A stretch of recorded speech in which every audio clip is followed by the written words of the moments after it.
Hey guys. Howdy. I hear an echo. I don't know where the echo is, but I hear one. I hear my name echoing. I hear no longer echo. Okay, good. Hi. Hey guys. Welcome to a brand new show. It's going to be a bi-weekly show on Sundays at 6:30. Usually ending around 9:30. Hard end at 9:45 because of work. But yeah, welcome to Divine and Conqueror's Theros Travels and Odysseys. Because we're in the land of Theros. I'm getting a book. We're here. We're in this boy.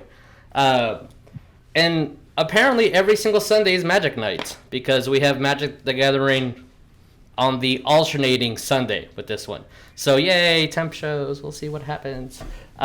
You see some brand new faces, some beautiful faces. Cindy, a Will, and a Wolf.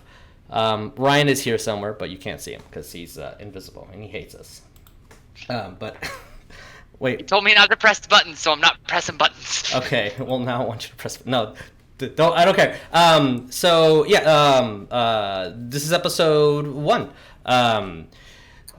We'll go through our usual announcements, intro ourselves, but not say what class or race we're going to be, and then we'll get to it. So first of all, we have merch down below. Look at this Hogwarts prep shirt. We also have some cool masks, so you guys can be safe out there and social distance and fucking actually do things that need to be done to protect one another. Also, our friends at Talon and Claw, their Etsy information down below, which make these amazing dice trays and dice vaults, and look at these cool dice. And here's look at our little custom Council of the dual hex dice vault. And they have Council of Sevens. They have some Pride dice, some Pride vaults as well, which are fucking cool. If you use the code Divine Conquer, you get 10% off, which is amazing. Our bros for the Alistair project, which the second chapter released yesterday. For as little as $1 a month, you can be part of their Patreon, get comics a week in advance, usually. And be part of an amazing Discord community, which streams most Saturdays, and it's extremely involved. Yeah, it's so all the information is down below. Let's intro ourselves, I guess. Hi guys, I'm Jesus Le Jesus. I'll be y'all's dungeon master for tonight. Below me is a Ryan. Hey Ryan, don't say what you're playing. You can just say your name and maybe like a cool little sentence about what you do. Or, hi, yeah. My name is Ryan. I won't be playing Griswold for once, even though my picture on Twitch currently shows him. Yeah, it's gonna be sneaky and maximum edge. I cannot wait for the maximum edge and swamps. He said, "Don't say your class." I didn't say it. Edge boy is a class. No. Edge does not specify that. Sneaky edge boy is a class. Next to Orion, we have a Cindy. Why don't you introduce yourself and who shall you be? A sentence or so about what type of person you'll be in the game. Okay. Hi, my name is Cindy. I'll be playing a Centaur named Molasses. Well, cool. Trent, why don't you little sentence about who you will be playing? I am playing Chameno Helios and Heliod.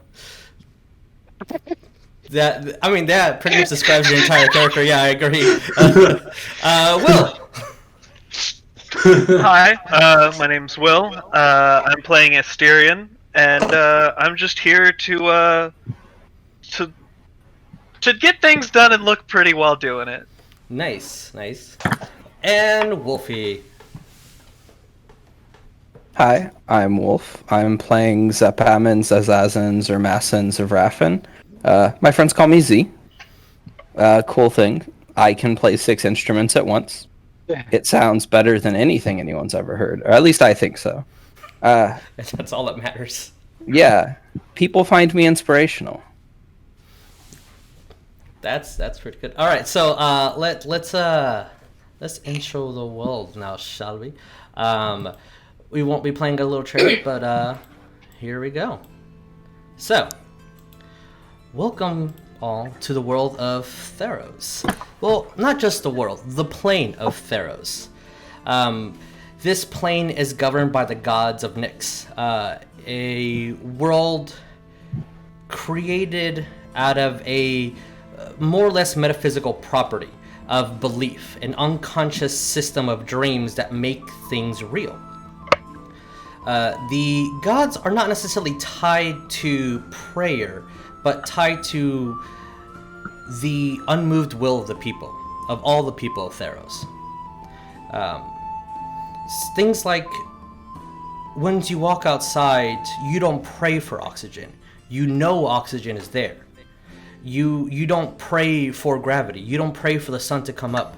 These are just things that are done. Thus, the gods are just there, and they are done. But explaining a little bit of the world, there has been about 4 generations of gods and fates that have expanded the pantheon to where it is currently, a pantheon of 15. Just to name a few: the sun-crowned Helios, the deep-dwelling, I will mispronounce god names, do not at me, Tessa, the black-hearted Ebros, the bronze-blooded Purfos? I don't know how to pronounce his name really well. And the king site Nelia. The plane is divided into 3 sections. There's the material plane, the normal world, if you will. For those of you that worship Helios, it will be referred to as the sunlit world. There is Nyx, a dream-like subconscious night sky world where more or less like the aether, the glue of everything. This is where the gods reside. And some oracles who are powerful enough actually say that they visit Nyx in their dreams. And thirdly, the underworld, governed by Ebros, a dark and actually not connected to the Nyx. So the Nyx is everything except for the underworld. That everything that dies ends up in the underworld. But that's a little too much for our adventuring party for the moment. We're not going to begin in such a grandiose scale. A little bit of history as well. In the beginning of all, before even the gods, there were titans, these primordial elder forces of nature that were with enough devotion and with the will of the people, the subconscious want of all that are Theros, the gods did trap them. And then from there, more things wanted to govern and rule. Creatures such as demons and giants and medusas, and even more powerful dragons and krakens and hydras. After these ages of conflict, eventually came the age of Polis, an age of government, an age of society and law, also getting birth to the goddess Euphoria. With such piety of the people of Theros, more civilization, more lessen the chaos in the more gathering of individuals, and cities and countries and regions and divisions started happening. After these ages came the age of adventure. After gods fought and fell, millennia of metaphysical wills and worships that shaped this planet how it is, adventurings of great wars and battles with hydras and even battles with gods. But again, we're not going to start there. We're going to start with dirt and cobblestone, as I'm going to transfer us to a new map, where we're going to start our little game, and also change the mood of what we are going to hear. So, adventurers. As I'm moving the map so everybody can see a little bit. The story of our heroes is going to start with all of us face down. As strong breezes ruffle our skin, the sound of birds are heard throughout this mountain, keyword on the word mountain, side. Sounds of people talking and babbling throughout. murmurs here and there. I need everybody to roll me a d20. No pluses, no modifiers, not a skill check. Just roll me a d20. This is to get a little bit of an order. And actually, let me get a pen because I... Oh, here it is. All right. This will help me tremendously. Okay. Did anyone get 15 to 20? Nope. Got 12. Okay, then did anyone beat a 12? I'm right behind Cindy with an 11. Okay, so we have Cindy, we have Ryan. Trent, what did you get? 2. Okay, Will, what did you get? 6. And Wolf? 9. Okay, so Cindy, Ryan, Wolf, Will, and Trent. So None of y'all are rolling well. Oh my god. we're going to... The first of you to awaken is going to be Cindy. So I'm going to move your layer there. By the way, all these tokens that are here are temporary tokens. These are some of the free ones that you can... well, sorry, they're not free. These are the ones that you can purchase. I couldn't find any free ones that like match. Whenever the character art is fully done for everybody, we'll use those. But these are temp minis. Sorry, Cindy, you're a boy for right now. Well, at least your token looks like a boy. As I zoom in. Okay, so as it Cindy, you're waking to footsteps surrounding you, just of people looking. You start hearing some murmurs. It takes a second for everything to come clear and for you to see.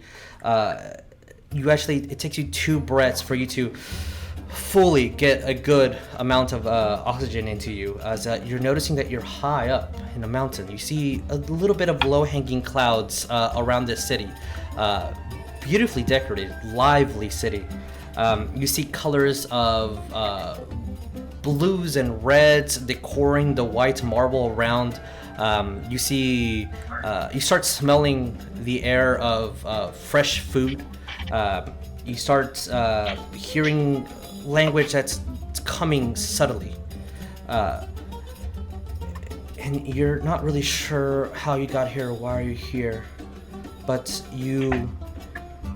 there's a ringing word in the back of your head from a voice that you don't recall. You don't know where you are or what's happening, but when you woke up, you heard the word unbalance. I guess you write that down. It might be important later on. And as you're waking and looking around, you see that there's other people next to you. As Ryan, you wake up. Oh boy. And when you wake up, again, it's a little fuzzy what's happening. But you hear in the back of your head, as soon as you wake, you hear someone just say, travel. And as you both look around, there's 3 other races. You see a man, you see a Minotaur and a Sayter. And as you're both looking around, you see this entire city is filled with just humans. You see that their attire is thick to protect from the sun. Oh, sorry, long to protect from the sun, but fairly thin and breezy to allow cooling to come through. At this moment, Cindy, why don't you describe yourself? Well, I'm about 6 feet tall, and I have a nice mahogany horsey body with beautiful flowing purple hair that catches heroically in the breeze. And Ryan, as you notice her, why don't you describe yourself as well, as you're both of you guys notice each other? So, I'm going to look over to the Centaur and say, this is a fish out of water situation, ain't it? She'll see a green-tinged merfolk that looks like he's been swimming through swamps for a while. Tattered, yet somehow studded leather, a knife or two at his side, and just the plumage you might associate with Merfolk, his seems trimmed back somehow, like jagged almost, and catfish whiskers coming off of his cheeks. Nice. As soon as you guys start noticing each other, Wolf,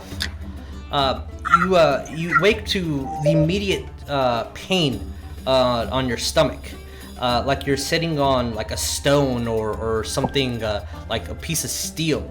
As you're noticing what's happening around, you're noticing these two compatriots, and at this moment, both Cindy and Ryan notice when he gets up a golden mask underneath him. As you also notice that as soon as you're also getting up and around, you there's some gold mask like just laid around you, or even gripped in your arm. So let me reveal Wolf. Hey Wolf, why don't you describe what you look like? Yeah, I'm about 5'6", 5'7", satyr, so furry legs. Asymmetrical horns. Got a big ram's horn coming off one side of my head.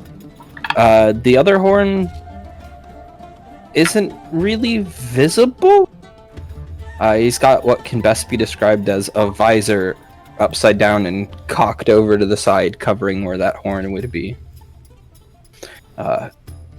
Big 1.5 2 foot tall mohawk of varying colors. Nice. Straps all over him holding various containers and bits and bobs. And a really nice full-length coat. And you guys hear say, and you see as you check to make sure that your buddies are fine, and all four of them are exactly where they should be. Awesome. As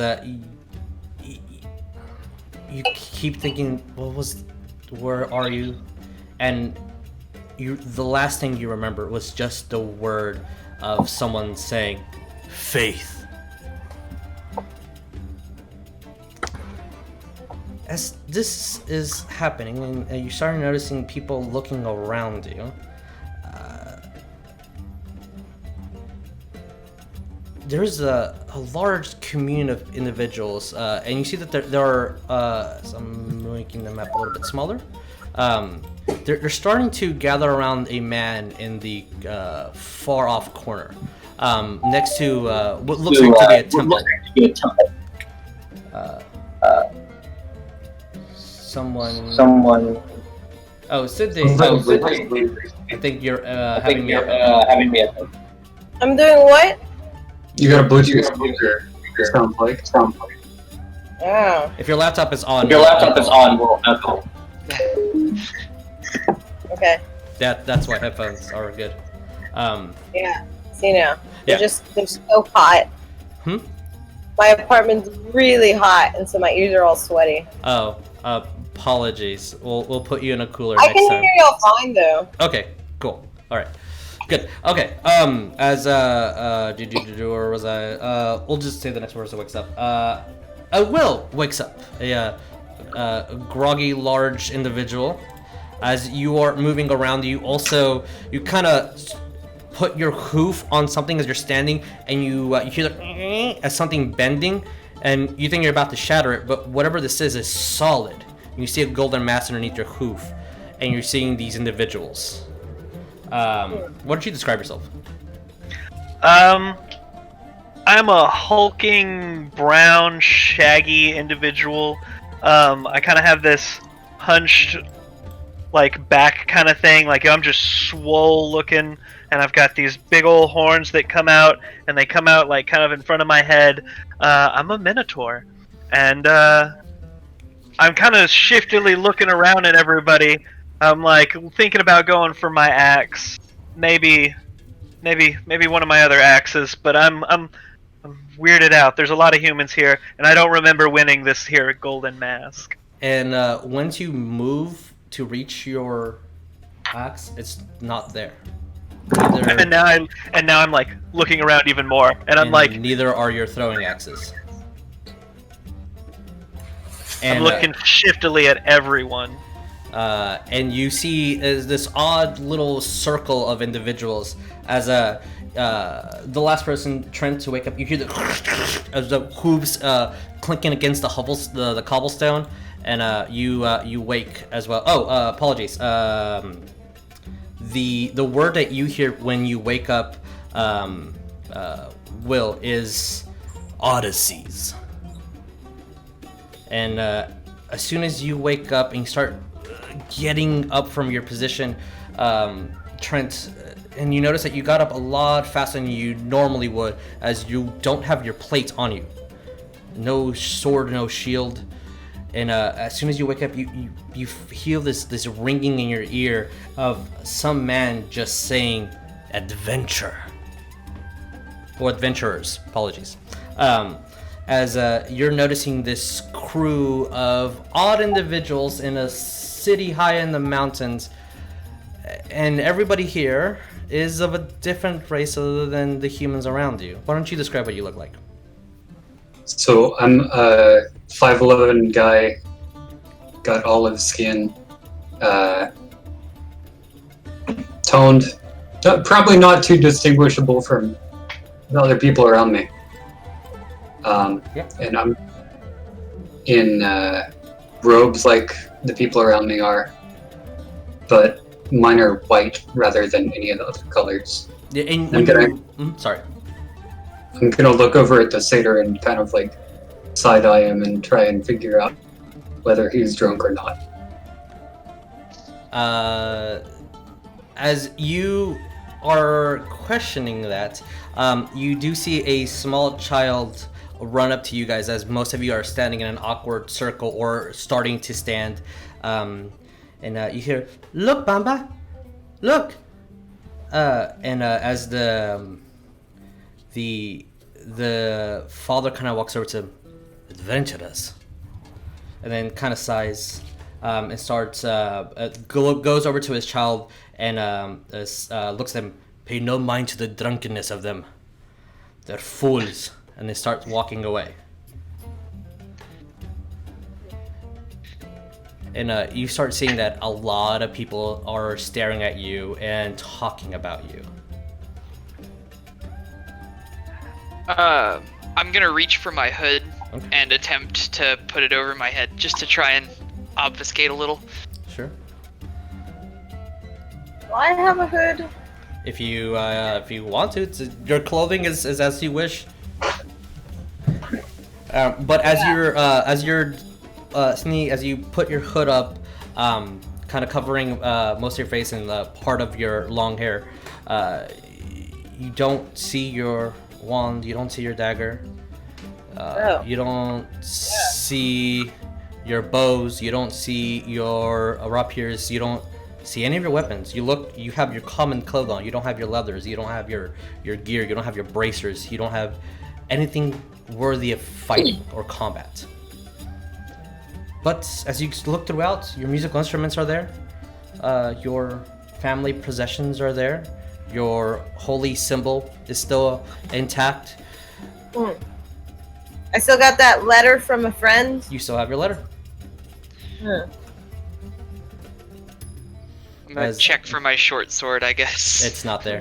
Yeah, son of a bitch. What did that guy say when he walked up to us? He called you adventurers and drunks. Adventurers and drunk. I mean, drunk would explain this complete blackout of the night before, but I don't drink. When Z hears drunk, is his wineskin still on him? Your wineskin's still on you, yeah. Cool. Oh, he boy. takes a drink. All right. When he notices his weapons aren't on him, he checks to see if the little wooden knives he carved that he straps to his rat companions as part of the show are on them. Yeah, those will be on. Yeah. Okay, 'cause they're non-functional. They are just wood shaped like a little sword that they wear on belts. Yeah, those are still on. That's the most important. Of course, that has to be a thing. As you see a lot of people just who's murmuring and speaking of you. You see a man in the far off corner in front of the temple start making his way towards you. As I'm gonna just move him a little bit closer. As this man is approaching, see that he's not there yet. He's about 40 feet or so from you. I'll move him here. As he's making his way towards you, you do see that every now and then somebody goes and speaks to him. Maybe he's in charge. Maybe he runs the village or the city. And as you're looking around, it's quite a big area. You see the for more visual, you see a bridge leaning all the way down to the bottom of this mountain, where people are migrating upwards. You see a couple of trees that are able to grow in this area, but it looks like it's being overtaken by just the construction. You see a couple of posts for to guard, but no one's actually there. You see an off air duct system and well as well that is being used. You see a large line of people starting to bring dishes and food and starting to prepare something as children start running and playing throughout. The city is definitely busy, and as far as you can see towards the end of the mountain, there is more housing and there is more settlement, but that looks pretty empty as the amount of people are pretty much gathering and getting closer to this temple. Is there anything that you guys would like to do before this man approaches you? Yeah, seeing that there's a Minotaur here, have you said anything that would give us your tone of voice? He did kind of raise his fist in defensive stance. I just need to know if I heard anything vocal from him. No? No? Okay. I did not speak any words. Z will turn to you and in perfectly fluent, like sounds like he is born and raised as a Minotaur, say, "Hey, us satyrs need to stick together. We can't trust these people." Okay. And in Minotaur back, I turn to him and I say to him, "I think you're absolutely correct. These smooth skins are just too creepy. I don't trust any of them. My weapons are missing. I don't like this place." As for you non-Minotaur speaking, you just hear the grunts of a little bit different alphabet, language built from the alphabet of giants. But yeah, they're communicating with each other. At least the horned ones are. Do you have like a deeper voice or a more high-pitched voice? It's very high pitched. Okay, yeah. So Z is under the impression that the difference between Minotaurs and satyrs is that Minotaurs are higher pitched, or Minotaurs are lower, deeper voices, and satyrs are higher pitched. So he 100% thinks you're just another satyr. So he'll just like tap his horn and wink.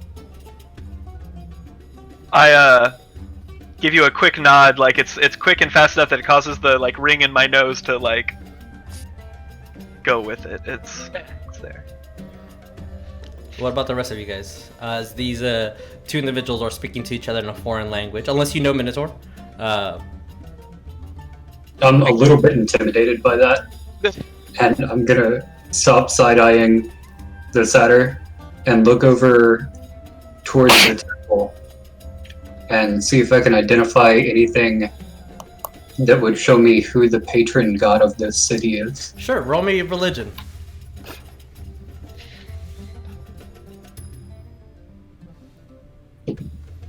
As I need to read his correct spelling. 20. Yeah, 100% you know who this individual is. As you see over here, apologies for the statue not being correct. You see a broad-shouldered man, bald, thick beard with a dragon skull as a belt, raising his arms in the air, and on top of him, in the middle of the temple, you see this large eye. And this is definitely a temple for, not Kronos. Shoot, what's his name? Not Kratos, what? Keranos. Oh, Keranos. Keranos. Okay. I'll pronounce everything in a slightly Latin tongue so I can feel more comfortable pronouncing it. But 20, you said, right? Dirty 20? Yeah. Okay. Something's odd about you're high in the mountains.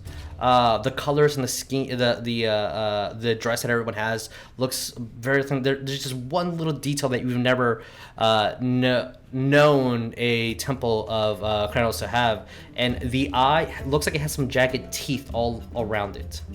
It's not really suited for the god of storms. As this man is approaching you guys, I'd say that he's about there. He is slightly darker olive skin than you are. You see that he tried to be clean shaven, but the 5 o'clock shadow is too strong for him. Thick curly hair. He has bands on his legs and on his arms. Looks more dressed in like battle wares. You see that he actually has no shoes in comparison to everybody else. As he extends his hand, since he's right there towards you, can you pronounce your name again, Will? Asterion. Asterion. As he puts them, welcome. And when he grabs your hand, you feel that they're rough, like worker hands. And as you guys are looking at him, he has a large amount of muscle on him, but nothing's aesthetic. Nothing is from sport. It all looks like just hard work. And he looks, children, welcome. What brings you here? I have no Good question. Well, today is a good day to be here. We're celebrating food, wine, festivity, theater. Come, drink, and the honor of Keranos, food for all. Yes, come. He starts looking. So, how did you make it up the mountain, if I may ask? I'm gonna pipe up at this point and be like, we were either robbed and drugged or drugged and mobbed. I'm not sure. Well, only fools get robbed. But good fortune brings you here, so food is food for everybody. Yes. Z will say, after about 7, whatever the equivalent for 7 p.m. is. Okay. Everything is always a blur. Just a little role building. For hours, we'll just use like 7 o'clock, 8 o'clock p.m. Right. There is actually 12 months, and every third year there's 13 months. I just learned that today in the World of Theros. It's all in the book. But Okay. that aside. So, this guy. Yes, There's a festival, right? it looks like I hold up my golden mask. Is this mask good for this festival? As he looks at it, where did you get that? That's... As he looks at you, you all can roll me, as soon as she points it out, your choice of history or religion. Okay. Can I attempt to sleight of hand and hide it? Sure. You roll me a sleight of hand. Sure. I left mine on the ground. Okay. You didn't even pick. I'm gonna roll history. Okay. It's cocked. Hold off your numbers for a second to give everybody a chance to roll. I'm gonna go backwards. Wolf, which one did you roll and what did you get? Religion, and I got a 6.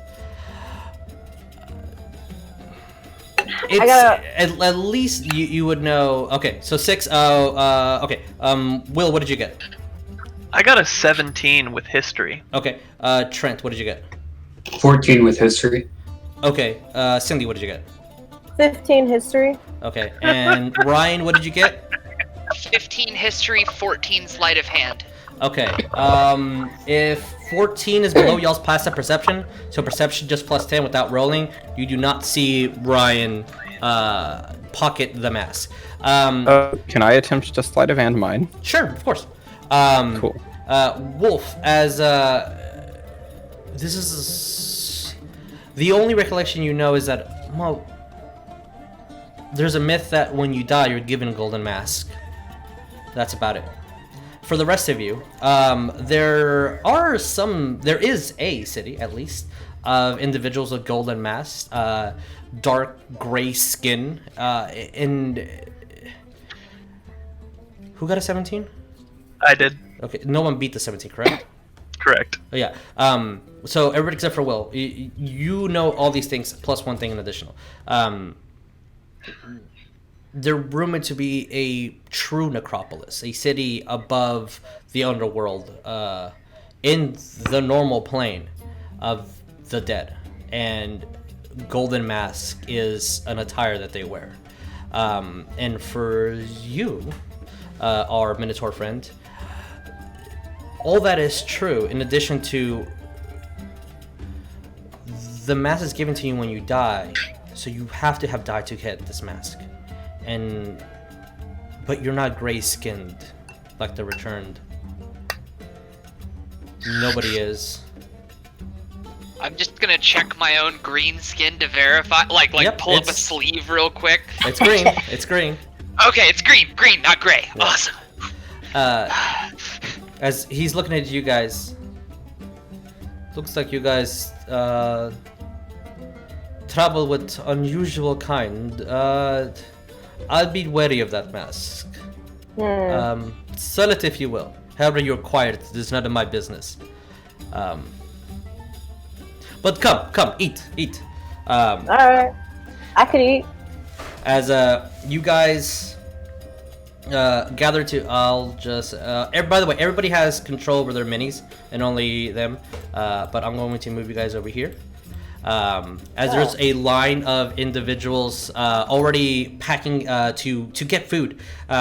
You see. How do I move the map?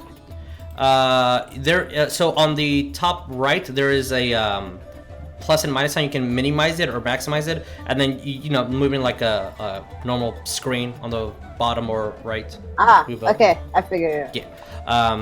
Also, for those of you that are new to Roll20, if you want to like point something at the map, you can actually like hold and click, and a little icon, a little circle will go to like say, oh, that's what you're talking about. Gotcha.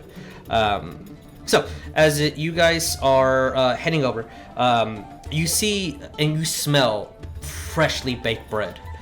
You see people already gathering wine. There is a large amount of wine, by the way. For those that are not wine drinkers, there is also goat's milk, water, plenty of water, and a small jug of ale that looks perfectly clean. It looks non-touched. Nobody's even gathering around it, and you think that this jug might be maybe 3 pints worth of ale altogether for this massive amount of people in the city. You get that this is not preferred. You see a banquet of cheeses, and they're very conservative about the fruit though, as you're imagining that it's a little hard to get that fruit up here or to grow it. But plenty of raw vegetables, cheeses. You see some figs, olives, and specifically for Cindy, you all meat eaters. There's no meat. It's just a lot of finger food, giving on a small little wooden tray and a ceramic chalice or cup, depending on which one you just grab, of wine if you choose so. And you see a lot of people just sitting down wherever they please, eating. Do centaurs eat meat? I mean, why wouldn't they? Yeah, They're human on top. They got human things. That was more of a joke towards IRL Cindy, the carnivore in the group. Yeah. I can't even be in the presence of vegetables. This is offensive. I can't How dare you offer me a carrot? Can't let your veggie touch my meat. As you see, as this man, he looks at you guys. Name's Apple. If you need anything, just let me know. And as soon as he stands out of the line and puts you guys in between, even though when you get in line, you see people move away from you, like they're not trusting you so well. and as soon as he steps out and goes into like the major part of the market, he's bombarded by people. Oh. We met like the town favorite. Either that or like you getting more of a sense of like he's whatever governmental or organization, he's probably heading to town. As you see a couple of children playing games, you see children running like in a straight, in a line formation, and they have something on their hand. And as they start chanting, "Lightning, lightning, storm, storm, who's the fool?" and they throw these stones and start scattering around, and every single child goes to the stone that they threw. And the closest or furthest, however your point of view is, child away. The rest of the kids all turn and start yelling and chanting in unison, "You're the fool! You're the fool! You're the fool!" As that kid falls to the ground and all the kids circle around him, "You're the fool! You're the fool!" And the kid, they all start laughing. They help him up. He throws the stone away. You see that he goes over to look for a new pebble or stone, and then they repeat the process again. A very friendly, childish game. Z will get excited seeing this and ask what this game is that the children are playing.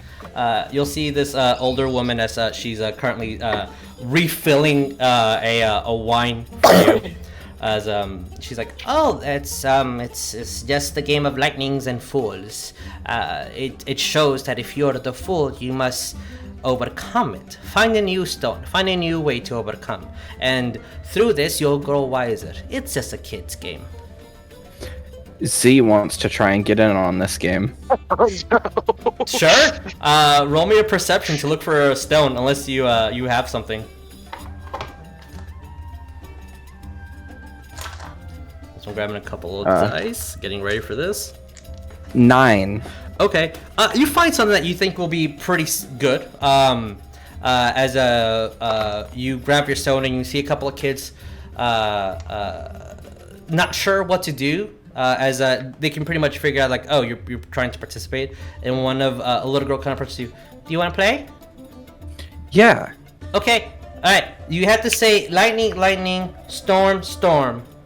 Who's the fool? Okay. Okay. All right. Ready? Yeah. Okay, lightning, lightning, storm, Lightning, storm, storm, who's the fool? And roll me a d20 plus your dexterity. Oh no. And this is how Z brains a child in the first session. I'm not gonna lie, I did roll a nat 20. I rolled a nat 1. Oh shit!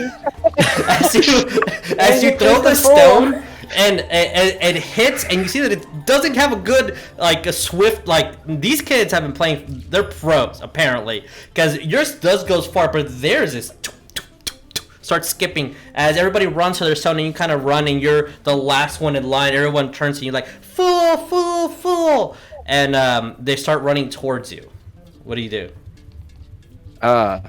Upon being charged by these children, Z will realize he may have made a mistake and backpedal to take cover behind his big horned satyr friend that he made. Okay, as you run to the satyr, you think he chase you and start circling both you and the Minotaur. You're like, "Fool, fool, fool!" And the little girl goes, "You have to fall down." Can I roll a performance? Yeah, To please. see how dramatic this fall can get. Please do. Okay, that's 19. Describe your epic fall for us. Is there something close by that's not like a table or a tent, something people are at? Like, is there the well? Yeah, you guys can go to the well. He'll stumble over and kind of stumble up onto parts of the well, big dramatic, like, and then backflip off of it and land at the ground. You see all the kids just look at each other. You see a couple of people look. You see one older man just and the kids look, yeah, and they go over. You see the little girl kind of like hugs your shoulder, and then gets up. "If you want to play, just find a better rock. You'll grow wiser. Bye." And she runs off. Bye. He'll move back and drink more wine and eat more food. Anything And specific? in Minotaur, he'll turn So, to okay. Asterion and go, I think they think you're the fool. I get angry at that. I'm kind of confused, and I'm like, I'm nobody's fool. As you're getting a little frustrated, you do see a couple of people that were sitting maybe like 4 or 5 feet from you just get up and now are about 10 feet away from you. I'm like scratching my head, and I was like, I don't understand this game. I'm gonna ask for clarity's sake. Is this conversation in common or Minotaur still? My first thing I said was in Minotaur. I don't know how he's responding. I'm responding in Minotaur just to him. Okay. Cindy, what were you saying? Okay, I'm going to leave this weird group that's standing awkwardly in a circle and start getting some info on this little town. Sure.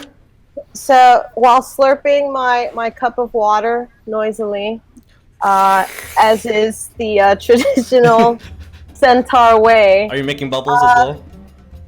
No. The water? Okay, just wondering. No, I mean, look. Okay. You know. Of course. Anyway, I walk up to the clapping old man and I ask him the name of the town. Yes. Let me look at the map because I forgot. Cladoyus. Cladoyus. You can roll me a history, and I'll say the man's loud enough that most of you hear. If you choose to, you can roll a history as well. I got a 22. 22. Okay. Yeah, you will know a lot of good information. I also got a Both of you. Ryan, what did you get? You said this is history? Yeah, you can roll history. That's a 12. All right. No goes. Our Sayter compatriots. What did you guys get on history? If you choose to roll. 12. Okay. Nat 20. All right. What's the total number, or is it just 20? 22. Oh, that's 3 22s. Great. Okay. So, both Ryan and Will, you have no idea. City name, sure, whatever. The rest of you, in a different way, you have no idea what the city is. As in, you've never heard of this city. Like, you're with the 22. Not that you're an expert at cartography or just population or any of those things, but this is a large city. This city also has a temple to one of the gods. This should be noted on maps, and it's not. You've never heard of this. Not that it would be unusual to have a temple of the storm god in a mountain area, but it doesn't seem weird. You don't recall this at all. And that's slightly unnerving.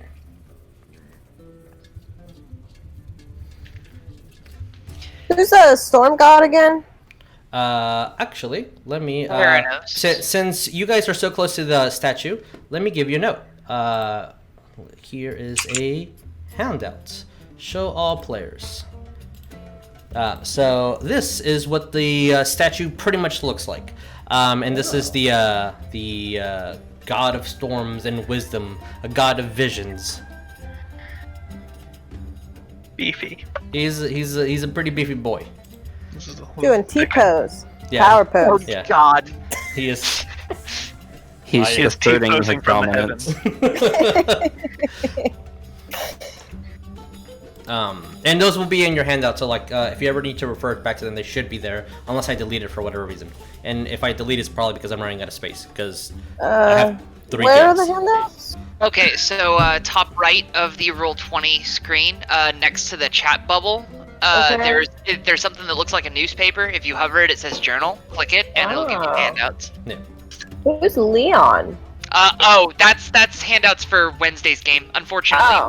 we can't collate them to. Yeah, to I would have to individual make campaigns. 3 separate roll 20s for each game. So, Oh, if I okay. show everybody's because that party knew it. So if you see notes that don't belong to you, don't worry about it. It's not game breaking to have it. I'm gonna look up and try and get my bearings on what time it is. Yeah.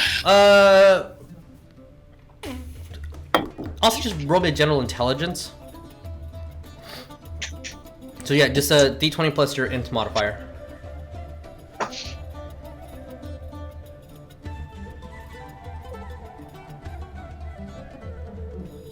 13. 13. With the amount of heat, with the where the sun is, especially for you, you have a rough guess, but it's a good guess at least. It's not morning at all. It's probably midday. You feel that the hottest part of the day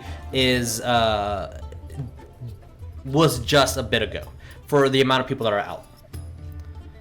So more the lines of like 3 or so, 3 to 5 maybe, but around that gap.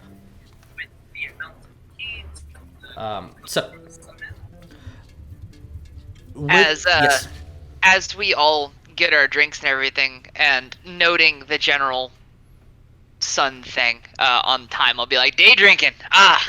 Farika's blessing upon y'all, and take a swig of my ale that I opted for. When you mention Farika, you do see a bunch of people kind of look at you, and now with like legitimate dirty eyes. Yeah. Ah, crap. As those dirty eyes are quickly stalled by your friend, as I'm trying to go over here, Eppo, as he looks at everybody. Children, come, gather, bring special guests from the storm god himself.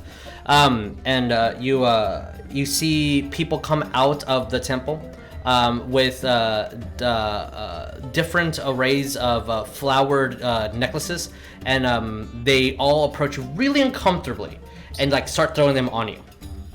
Oh, I like flowers. As you see that he stands up with a slightly booming voice, as either just the canyons nearby, whatever, but he projects very well, and a lot of people start getting his attention. Or it's more as when he starts speaking, people notice and stop what they're doing to just focus on his words. This is a blessing from Keranos himself. These new friends of ours are truly a blessing. And people start talking amongst themselves awkwardly, and as soon as he says that, it's almost like a switch on everybody. Now they're friendly. Now you're okay to be here. And you see, again, a little too uncomfortable. People either put their hands on you and just start praying or muttering. You all can roll me perception, if you will. Some are just praying to themselves. You feel some are praying for you. Like they're touching us? Like they put their hands on you and pray, or they put their for you it might be like your shoulder, because yeah, my you're flank tall. does that horsey twitchy thing. What are we rolling for? Perception. 9? Okay. Will, what did you get? 17. Okay. Wolf, what did you get? 21. All right. I do not like them touching me. Yeah. They're doing it unless you're telling them to physically stop, and then they will pray for you at a distance. But it's like they're still in your bubble. But they're not touching you. What did you get, Cindy? 14. And Ryan, what did you get? That's a 25. Okay, so Ryan and Wolf, everybody hears them. Keranos is blessing on you for visions, for wisdom, for guidance. But Wolf and Ryan, you hear one old woman approach every single one of you. And when she spoke, you heard her. It didn't sound friendly. Didn't sound welcoming like everybody else. She prayed for wrath instead. The opposite of what we want. And as everybody's, it looks like everybody kind of preyed on you, and he's like, enough. Let them come for a theater performance. You'll be entertained, I promise. Please. Wine if they need, or milk if you so choose. And it points towards you, Cindy, since you did mention to him that you don't drink. I mean, I drink water. Milk's kind of weird. Water, please. Children drink milk. Well, he actually purchased. We're kind of proud of our goat's milk. It's really good. But water's try. Okay. And when you drink the goat's milk, it tastes like regular goat's milk. It's not anything special. Well, it's not bad. But you have your waters. You kind of put the cup down and just walk away like in a party. And I will migrate us to inside the temple. Give me 1 second to transfer. I guess I'm just a skeptical bitch. I mean, it's fine. I'm a little bit naive, I think. As you guys start climbing up the stairs, and as soon as you're approaching the temple, the scale for the city's a little bit closer than really it should be, just because the limitations of Roll20. I need to get some coconut halves for my. On our way up there, I'm gonna ask Ebo if he knows what happened. What do you know what happened to my armor, my sword? My friend, I do not know. For I saw you here when you awoke. I didn't see you earlier. Did anybody? Do you know of anybody that saw us when we showed up? Not that I'm aware of, but we can start after the ceremony. We can investigate, and I will personally assist in finding what you need. Ceremony? You said theater thing. Well, it's going to be a theater performance, and then a little prayer, and then on your way. Just making sure you're not planning fish dinner. Right? Is this like a Scientology kind of a little prayer? Do not know what that one is, but yes. And as he looks towards you, we do not eat fish here. Oh, thank God. Yeah. We can have meat after if you so choose, but not. We like to cleanse our bodies with a little bit less easier things to digest before prayer, and then after meat at night. I'm gonna put my hand on the Merfolk's shoulder. Say they didn't need men though. That means I'm not on the menu, but you might be. Did you say that out loud? Yeah, but jokingly. Yeah, as he looks, I don't even know. He keeps on walking. Will? I don't go all the way into the temple. I'm gonna stay right by the door. Okay. You can move your mini.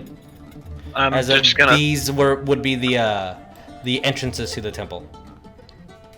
But Minotaur man, this is a chance to learn about their culture. I don't know about you, but culture for where I'm come from usually involves the sharp, pointy end of a stick. I say in fluent common. These tiny men are very soft, though.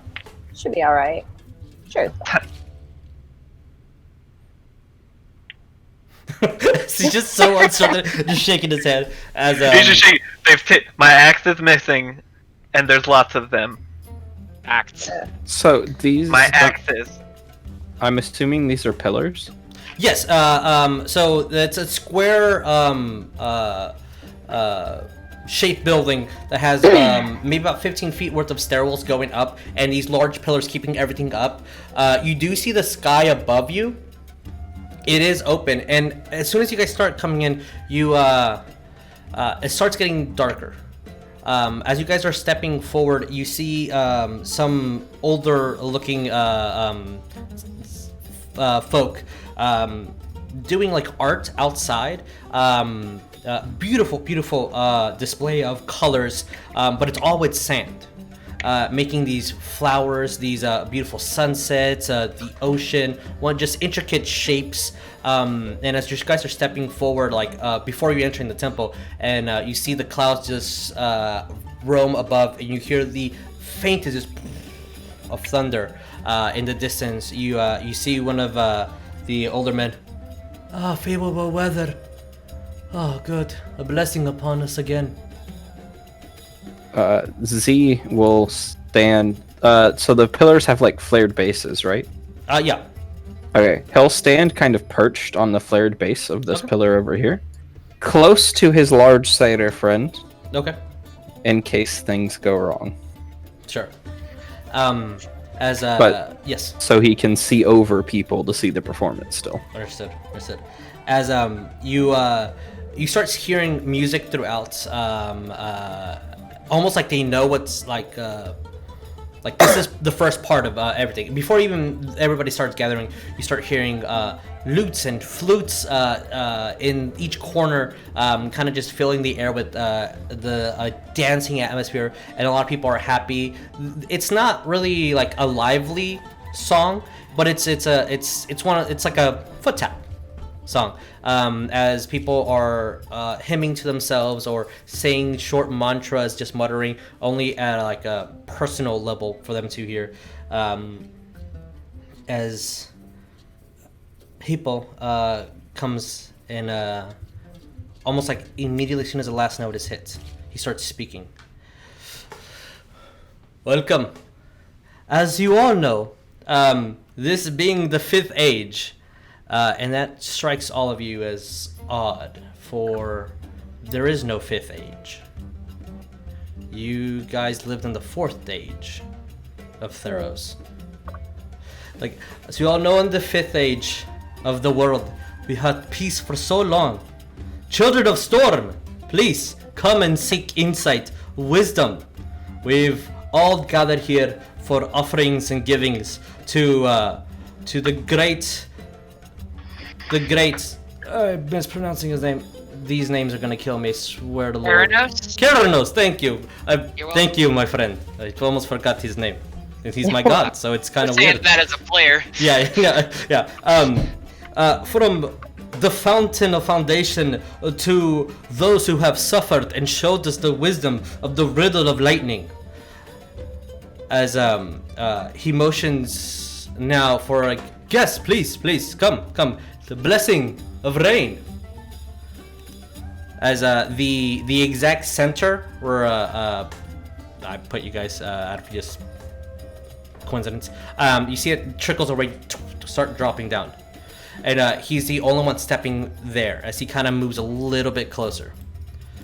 And you see that he's just bathing in the water as the white robes on him start becoming a little bit see-through. Thank God that he has reds and blues underneath, or everything would be showing. As everybody actually takes a step back, and like they'll get themselves in the prayer position. You see that they have their hands kind of slightly open to imitate an eye. I also do the eye thing. Okay. As when you do that, he like bows his head and like, thank you. As at this time, roll me perception, Halfhorn. This is easier for me to say that than your first name until I remember your name. Dirty 20. Okay, you see it in here. First, you hear the tuk, tuk, tuk, tuk, tuk of steps behind you, and you see like 10 or so men start approaching you in like a half circle, like going towards you. Me specifically? Towards, yes, behind you specifically. They're still at the bottom of the stairs, but they're coming in, and you do see people still arriving all around the temple, but there is a specific cluster of 10 in pretty close proximity from each other, in unison, going towards you. I turn around and like full stand up, like chest out, like full 7.5 foot tall, like top of these stairs, and I like look right at them. I guess I'm gonna intimidate just Sure, by looking. roll me intimidation. 14. 14. Okay. I think. Wait, let me make sure. I think that's my intimidation. It's +2. Yeah, +2. Let's see. As 3 of them just step back, and you hear the one of the youngest of them say, "There's nothing to fear, brothers. He does not know our ways."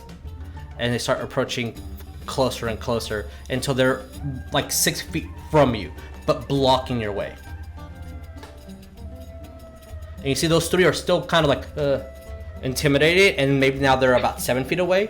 As the one who's in the center kind of like rallying them. Do they have any weapons? No weapons on them. Oh, okay. Gosh.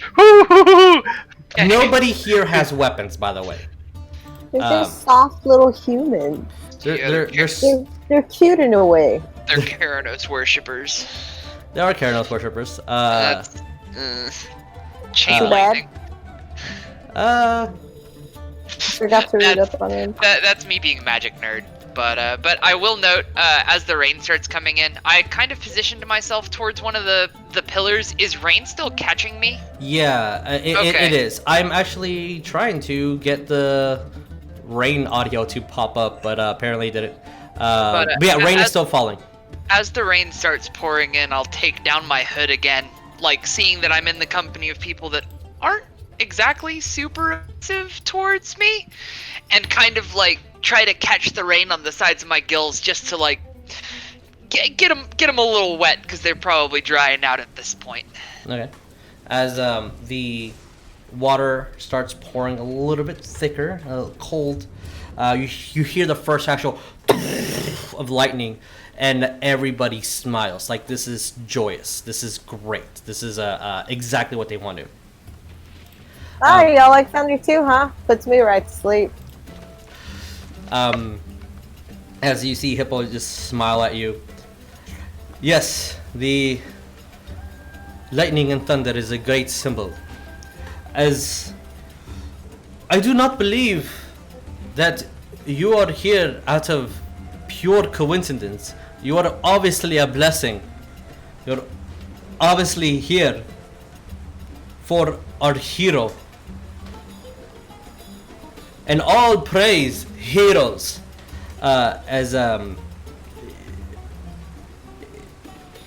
You see that the people start all unison, as now there is a complete wall of people around the temple, and like sections of 3, like completely stopping. Maybe about 400 individuals in total, like inside and outside. Just step a foot inside. A blessing from Marilyn, the elemental. You all can roll a history check as well. Oh, I got a 24. Okay. 19. 1924 pass. What did you get? 11. 11, that's a fail. Will, what did you get? 15. 15's a fail. Ryan, what did you get? 30-20. Okay, so you 3 that passed. Mighty Ling, the elemental as a hero for Keranos, is not a hero. God heroes tend to be renowned. They are known throughout the land of making great deeds and having great pious towards their gods. Recalling this is Hebrew saying that this is the 5th year, the 5th age. This is all new. It's a little bit unsettling now as you hear a large of lightning appear. A chosen one from the Tempest himself, the Storm God himself. And you see everybody step forward. And now they're about 2 inches away from you, our Minotaur friend. I like paw the ground once with my like foot, and I'm just like I'm kind of taking a step back, but I'm also like, man, you touched me. You're not gonna enjoy it. As you see, please bring our friends forward. Let them bask in the waters. Let them purify themselves of any foolishness they have. Okay, so they're worshiping this Merrywing, who's not a hero. They called him a hero, and when you're referred to as a hero in Theros, it's someone who's done great deeds in honor of their gods. If it's an evil god, maybe evil deeds, but great deeds enough to grab worship. And it seems odd to you that yes, while the prayers are from Keranos, it's a little weird that they're asking for this god hero to come, this hero, and that's when one of the worshippers of the sun here, you notice that. Is that why the worshipped eye was defaced? As at this point, there is about 10 or so individuals who have their prayer of the eye open, like at you, and you see that young man looks right up at you, our Minotaur friend. I think it's wiser if you get into the waters. We don't want to force you, but we will. You're strong, but we are many. I flick my tail, and I look over. Who's closest to me? That'll be this guy right here. So Trent. Okay, so I look over at Trent, and I'm like, I get the feeling like these guys might wish us unwell. This teaching is terrible. I'm getting a weird vibe from these folk. As when you say that, you say it's not unwell. We truly mean to cleanse you of your foolishness. For people that wake up not knowing where they are, obviously did something of great stupidity or ignorance.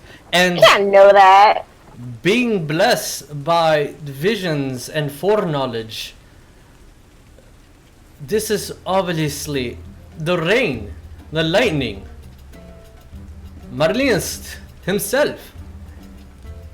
This is truly a gift. And as you see him chanting and his eyes glow a little bit, you see this arc of lightning, and I need Will to roll me a strength saving throw. Oh boy. Oh boy, here we go. Do I need my wand to cast spells? Yep. Yep. You can cast cantrips without your wand. Ah. What did you get? 22. 22 as 10 men bolt at you, and you just grab them and start pushing back as you're holding them off until an additional 5 or so kind of pick you up, and by that point you are handle about 4 or 5 men per each limb and start dragging you. And you see the man that was not intimidated by the Minotaur go over to Yuzi. My friend, I think this would be less painful if you just let the waters cleanse you out. Is the commotion with the Minotaur loud? It's fairly loud. Okay, but so as soon as this, hear it yes, at the center? As soon as this happens, I need as for this instance, Will, you're considered restrained. I'm about to charge. At the moment, you cannot move. As you're being held by Zaphremen, I will ask for a strength saving throw in a second. To see if you have the ability to charge. As Z, they're asking you politely to move or suffer the consequences of your friend. And I need our light boy and our fish boy to roll me a dexterity saving throw. Oh boy, here we go. Oh wait, I'm good at dex. I'm not playing Griswold. 17. Okay. Oh fuck good. me. That's a 10. Okay. You still pass. as this bolt of lightning goes almost about to strike the speaker as it branches off into 4 corners. And I will draw that on the map. Let's do blue for lightning. As this whole area, as you dodge out of the way, moving a step forward. And this arc is... as there's a chain of lightning around all of you. And the speaker himself. More blessings. As you start hearing of I need to go here. Oh wait, sorry. Let me reveal something. As stone is currently moving. If I move to the map layer, is that visible? Nope. Okay. I thought I had a fancy trick up my sleeve, but I don't. Let me try to see if I can pull this rug out of... let me just see if this works. Hopefully it does. Aha, okay. Yeah. As a large hole appears and reveals from the ground as the stone just kind of shapes inward and starts sliding underneath. And there's a large tunnel. My friend, either we kill you or you go down. A lesson you must learn. At this moment, I want to know what Z is doing. And Will, you want to try to break free? Roll me a strength saving throw.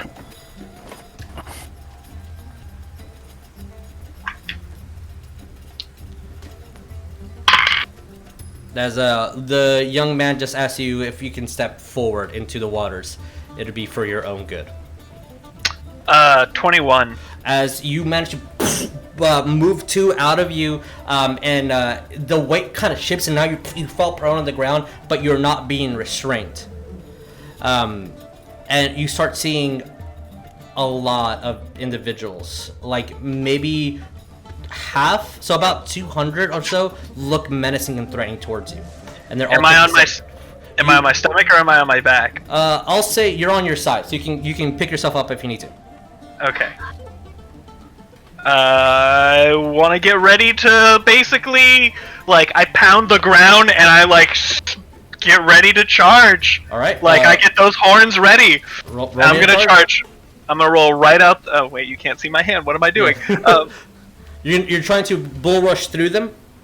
Bull rush out the thing. That is a thing I can do. Yes, roll me an attack. I gotta make a... Let's see, you... Could I have done something while he was getting up? Sure. Okay. The one who was in the middle of that group that approached him, I'm gonna vicious mockery him. Do you need any material components for that spell? Or is it just verbal and subatomic? It should just be verbal. It's a cantrip. Okay, then yeah. If it's a cantrip, apologies. Then yes. What is the saving throw? Wisdom. And it's 14. Roll the 4 as he falls to the ground. And it'll be 2 damage. Okay, as you see his eyes and his ears start bleeding. For a commoner, 2 damage is extremely hefty. And I'll throw out a jab about, look how far your wisdom got you. Can I use firebolt? Does it It's a cantrip. Okay. Does it have material components at all? Is it just subatomic and verbal? It's verbal and somatic. Then yeah, I'll say that you can throw out a firebolt. What is somatic? Your hands are doing a thing. Oh, okay. So like if your hands are bind, you cannot do somatic. Firebolt. Alright, and I'm gonna throw it on our friend who isn't so friendly after all. Roll me to hit. And what's your attack? Asterion.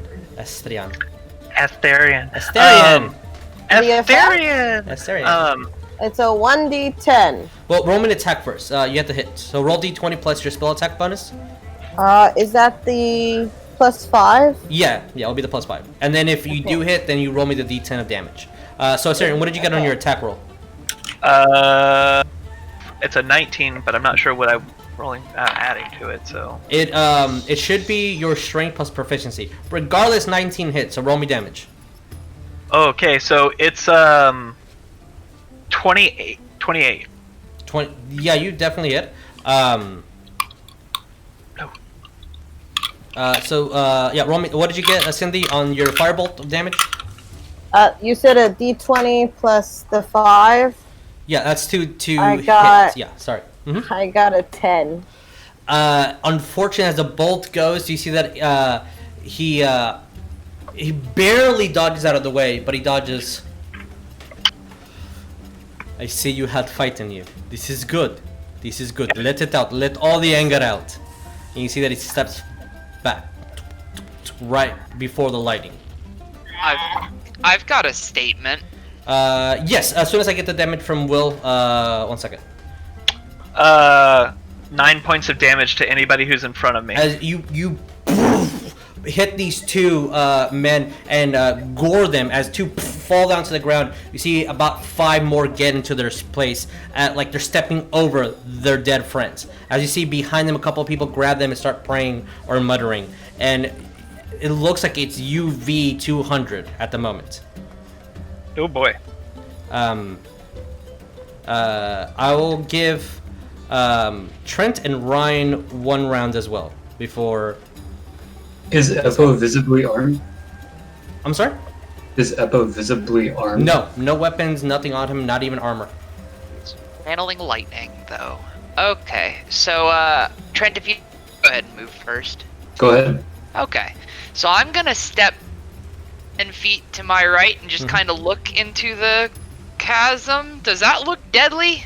Not at all. So, if you're passively looking, I will explain a passive glance. If you want to use your action to actually look and identify anything that could helpful, then I need a perception roll, and that's your action. Perception, I just want to see if it's lethal. No, not lethal. It looks like a smooth, slide. I'm going to then step 5, 10 more feet, and say, are you calling yourself this hero? Because last I checked, none of these so-called gifts that you say have been bestowed upon this town appeared willingly. I don't know how I got here. I'm gonna turn to the Centaur and the human that are closest to me and say, they don't know how they got here.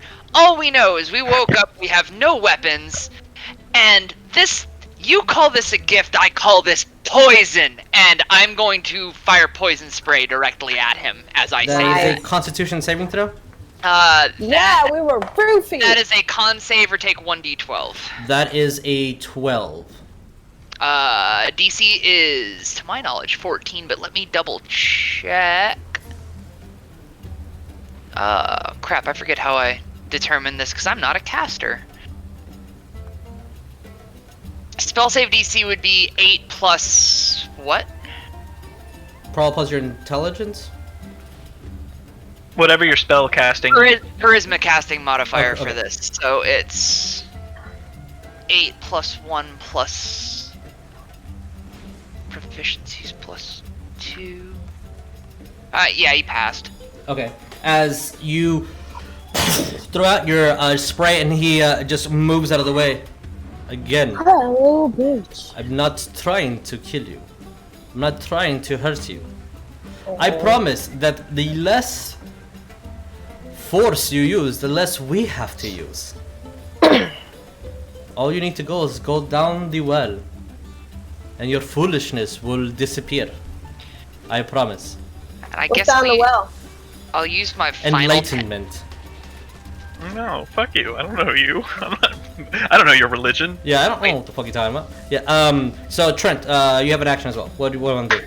I'm gonna step forward just slightly and say, this is heresy against Keranos and God of Gods Helios.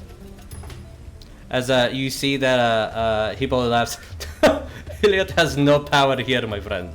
This is truly worship of Keranos. As our elemental guide himself is here to bring upon the worship.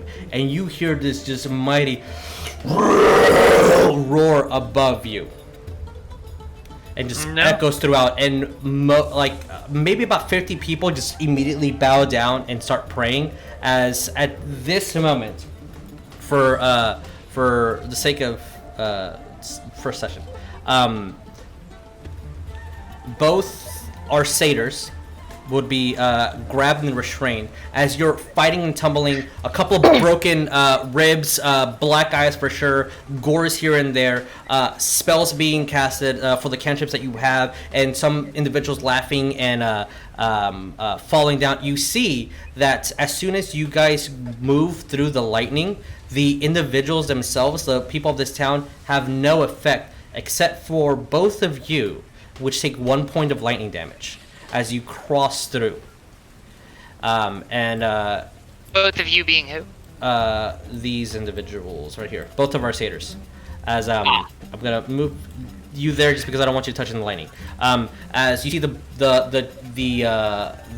square just move 5 feet closer. And move 5 feet closer. And a second bolt of lightning hits. And you've seen that the static is stronger, and you're feeling the burn effects of just of around, and it moves 5 feet closer. What language is the roar from the elemental? What languages do you know? Currently, Common, Sylvan, Minotaur. You have no idea. It's okay. Loud. Do I know? What language do you know?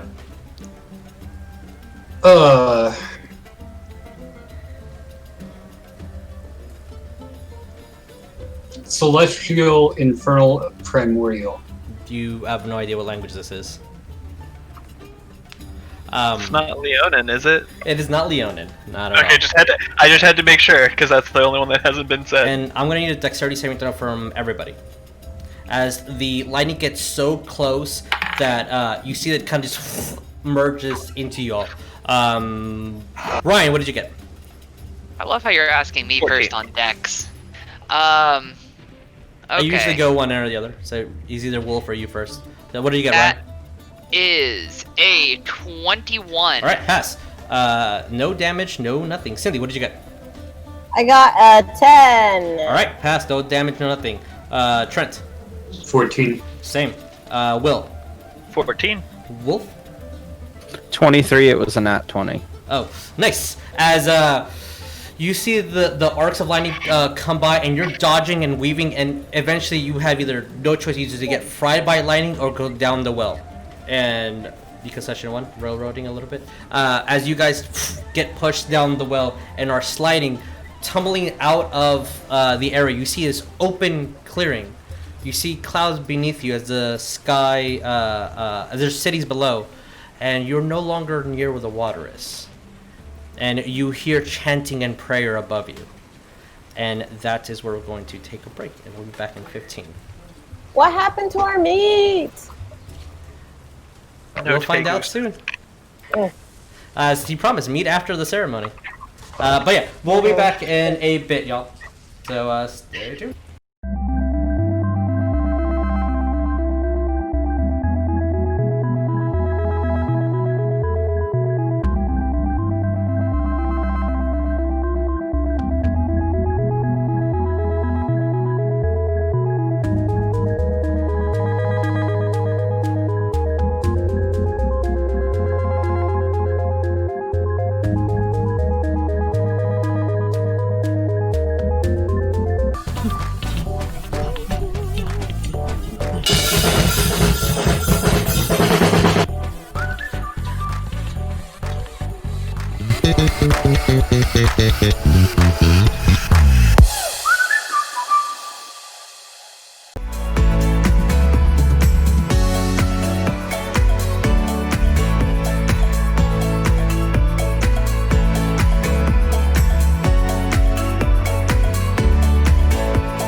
Hey guys, and we are back.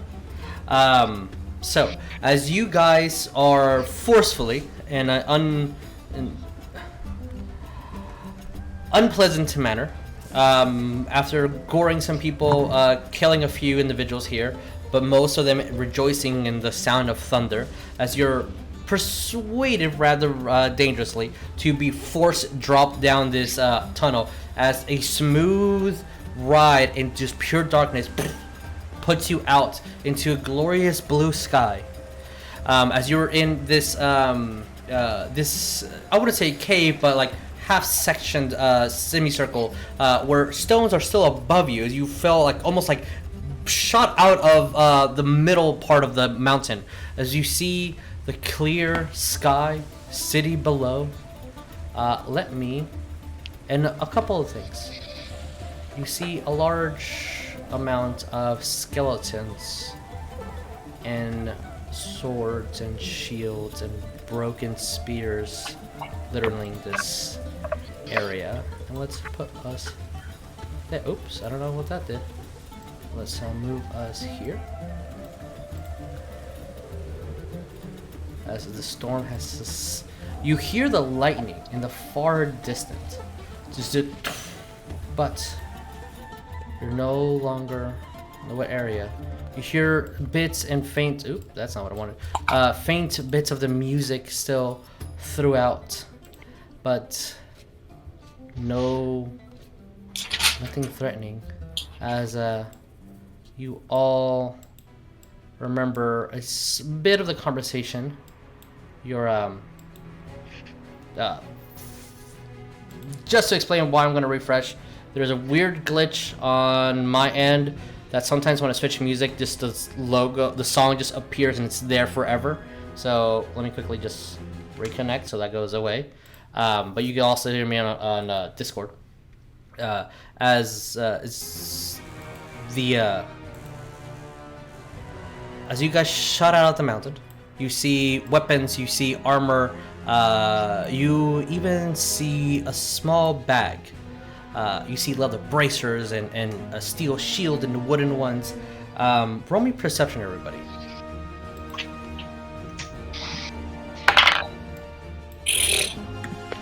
Shit.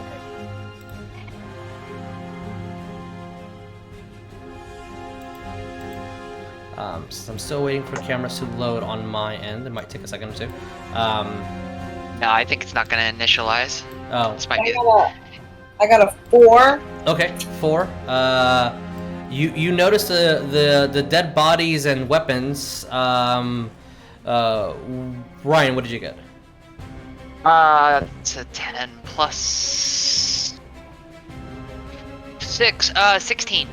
16. Okay. You also notice a small bag full of with something. Trent, what did you get? 17. Okay. You see, in addition to one other thing, Will? 15. You see all the weapons laying around, and I'll explain those in a second. Wolf, what did you get? It was a perception, right? Yes. 5. 5. You notice the skeletal creatures. Well, not creatures, more like just dead. But for those that do see the weapons, as you guys see the, I believe it was just Trenton and Will that saw the bag. Looks like it's stuffed with things. You guys see a light mace, you see a crossbow, you see a broken sword, you see a short sword, 5 daggers laid throughout. You see a great sword. You see a short bow, leather armor, studded leather armor. Right here, you see what looks like to be like a wizard's component pouch with a broken rod and a well-functioning one. And when you go to the belt, all the material components have been taken out of the belt, or maybe have used. You see a great axe. You see some throwing axes here and there. You also see scorch marks. You smell slight acidicness in the air. You see burnt patches.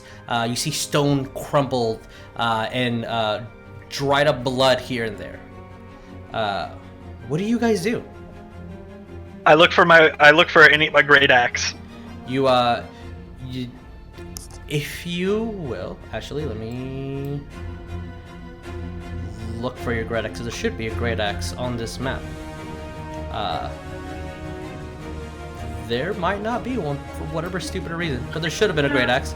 So if you just move yourself to anywhere in the map, that is where your great axe would have been. Oh, I see it. I see where it is. And when you look at it, it's it's completely dark. It looks kind of like yours, but a little bit different. You just can't put your finger around it. As you all hear the of the hooves going over, and as you're looking around, you find a great axe. Maybe it's just like the wood's thicker. The blade might look a little sharper, but this is definitely the axe that you used. I'm gonna look for my sword. Sure. You find the sword that looks, again, similar to yours, just a little bit, almost like brand new.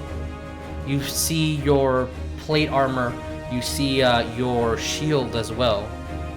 And as the rest of you guys look throughout, if you so wish, you see all your weapons and your armor scattered throughout the battlefield. But these don't belong to you. They belong to somebody who's fallen. But it looks really similar to what you used to wear, or used to don. If you... I grabbed something that looks like the stuff that I used to have. Yeah, but it was attached to a different body. But you can put on your you can don your weapons. Unfortunately, your armor will take 10 minutes to don. So at this moment in time, you can say that you're equipped with weapons. You can have your full equipment that was not added to your list is on you, but just your armor is not on. Okay. And Trent, Will, you hear this odd chatter above. I come on guard. All right. And can I back up towards the group? Sure, yeah, or yeah. I guess. Yeah, please. Hey, please that's right. Am I able to get my armor on? Yeah. You have leather, right? Yeah, I'm in light. It still takes. It's a minute. You can start putting on if you want right now. Yeah. Yeah. It will take effect in a minute, but yes, you can start donning it. If I can just have you guys move out into the clearing area, around something that you would view as something that belongs to you. And if anybody does not have, apologies. If anyone does not have access to their minis and cannot move them, please let me know so I can make that. Sorry, Ryan. What's up? I would also like to start attempting to put on studded leather and equipping my weapons. All right. Weapons are all equipped. If that's all you're doing, nobody else is doing anything else. Well, at this moment, I do need everybody to roll me an additional perception. As about 10 seconds or so have passed as you guys are just scattered around looking through things like, oh crap. 18. 18? Okay, that's 30, 20. That's two. Okay, so 18 and 20 pass. Will and Wolf, what did you guys get? I said dirty 20. Dirty 20 as well. Okay, Ryan. 26. So everybody except for Cindy, as you hear this, as like something scraping against stone. And you start hearing the slight sound of just of feathers or flapping. What do you guys do? What's everyone looking at, guys? Do I know which direction it's coming from? Above you. Can I continue attempting to equip studded leather while bonus action hide? I'll say that your hide will be at a disadvantage, but sure. Okay, then forget it. I'll just on guard, attempting to equip. Okay. As you guys are in your third round, so 7 more. You guys have the ones that have leather have their armor attached to them. As you guys now at this moment see this gnarled woman with these huge claws grip onto the top of the the entrance to like this basin, and you hear as she looks around, just, and starts arcing. Yep. Oh shit! Can I roll for as a insight? What are you? What are you trying to like? What do you want? What do you want to get out of this roll? Because insight's like to try to like see their mood or try to identify like their. No, I want to roll a True Strike, the cantrip, to get brief insight into their target's defenses. So how that works is that spell is mostly the description is mostly flare. What it does is gives you an advantage on the attack on your next roll. But when they start barking at each other, and you see these two winged harpies, you all recall the conversation you did have a little bit earlier of when your Centaur friend mentioned meat and how that will be done after the ceremonies. You kind of think you know what they mean now. What? What are the meats? I need everybody to roll me initiative. God damn it. Meat's back on the menu, boys. Oh, Meat's back on the menu, boys! Okay, 13 plus... What is my initiative? Okay, so it's sitting on top of a cave, you said? 15. Okay, yes, both of them are perched up on these stones up here. And for the purposes of this, I will put a little marker on here. 1 second, let's use yellow. It's like a beautiful woman with vulture arms, right? I will show you an image right now, straight up from the player's handbook.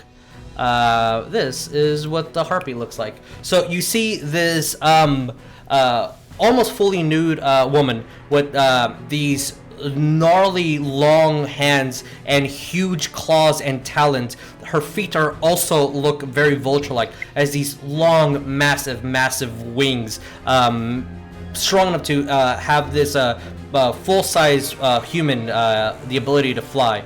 As they both just start looking and crowing at each other, to start talking in an odd language. I'm going to make this a little bit bigger.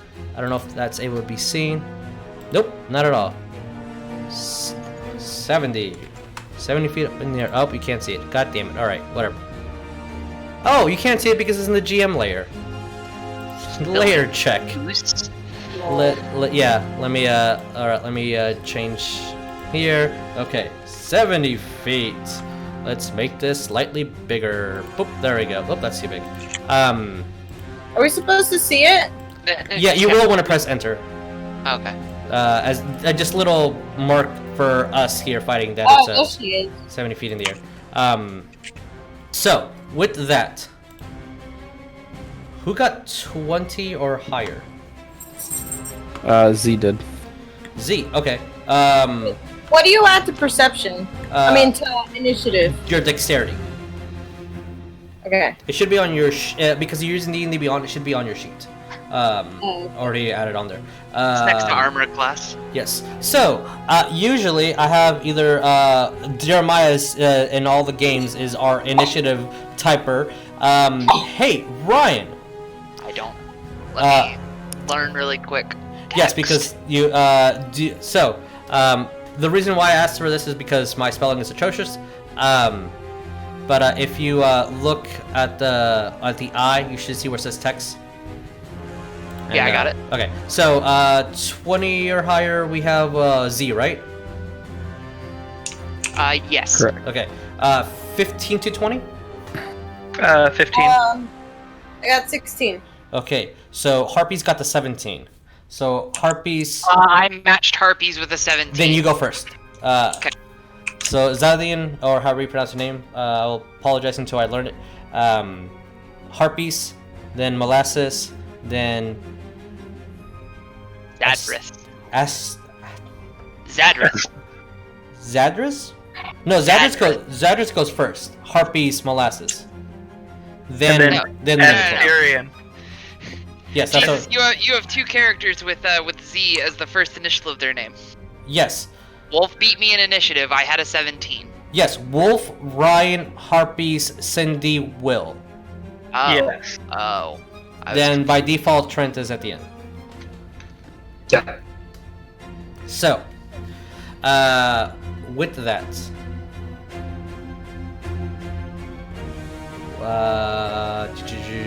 Wolf, what do you do? As they don't look like they're here to talk. Wrong thing. I will move here to get a little bit of cover between myself and the harpies. Okay. And I will use my action to do comprehend languages because it takes one action. Okay. As you cast your spell, they are speaking in. You figure that it's undercommon, just a more like a universal monsterish language.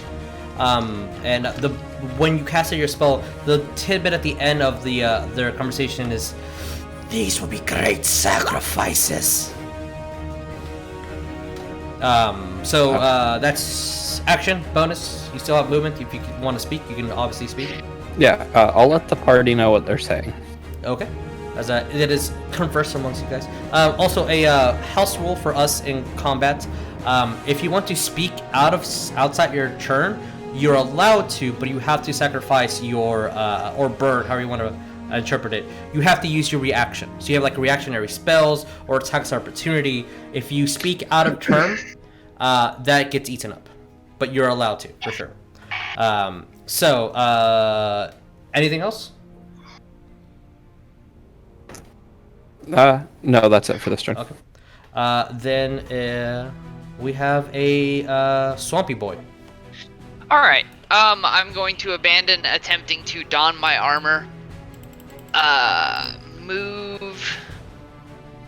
What's my distance here? I do need one point of clarification, Yes. though. They are humanoid. They are humanoid. Okay. As far as you understand. Because that's you can roll me an Arcana to see if you know that. Because not everything that's bipedal and standing up is a humanoid by definition of D&D. But by definition of humanoid. Yes, by definition of humanoid, Yeah. it might be. No. You can roll an Arcana and Are they considered surprised for the purpose of me going before them in combat? if you no, because they're aware of the unless you have the assassin at third level. No. Oh damn. They first see level. you. Yeah. Oh So, darn. Yeah, they see you. I will pull out a short bow and take a pot shot. All right, roll me to hit. They are inside of my range, so it's not with disadvantage.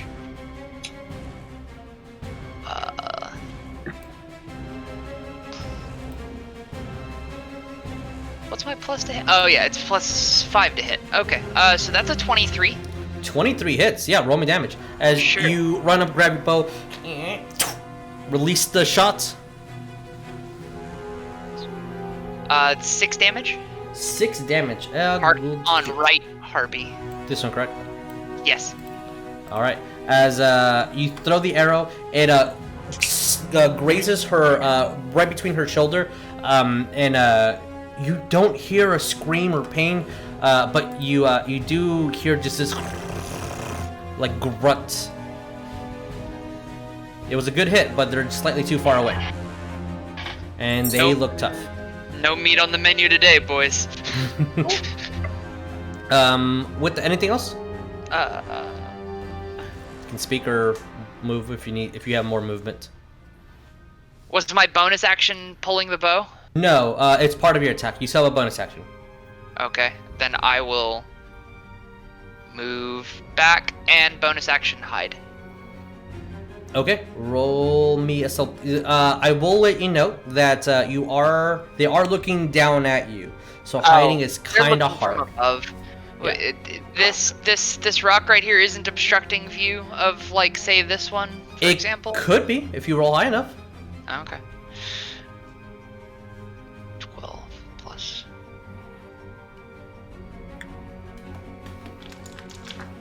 What am I adding to this roll? I'm totally stealth. drawing. Stealth. That's a 19. 19. Okay. Yep. And as the one that you shot, as you kind of, where are you gonna end up hiding?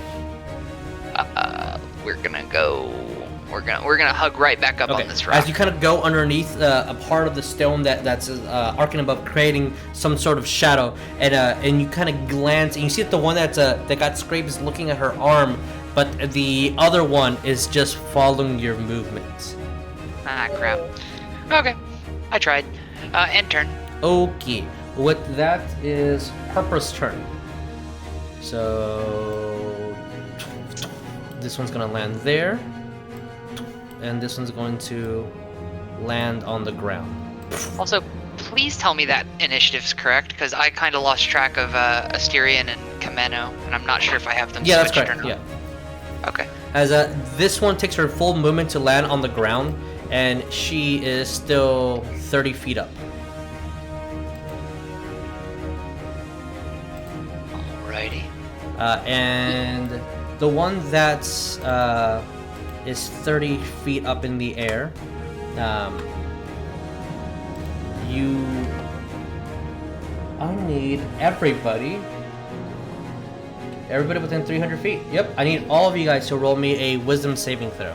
Ah, crap. It's banshees all over again. A little bit. Are each of these squares worth 5 or 10 5 feet. Try looking at the neon green ones. For 17. 17's a pass. What about the rest of you guys? 5. 5 is a fail. Do I add my wisdom? Ooh. Yeah, so your wisdom, so the wisdom saving throw. Saving throws. Okay, Yes. so I got a dirty 20. Is that where you don't get an at 20, but you got a 20? Yes, Yes. that is correct. So dirty 20, that's a pass. Will Wolf. 30 20. All right. So the only one that failed was our Heidi boy.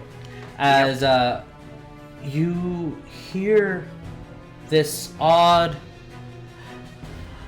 high-pitched melody just echo throughout the air, and for all of you except for Fishy Boy, it's just an annoying headache.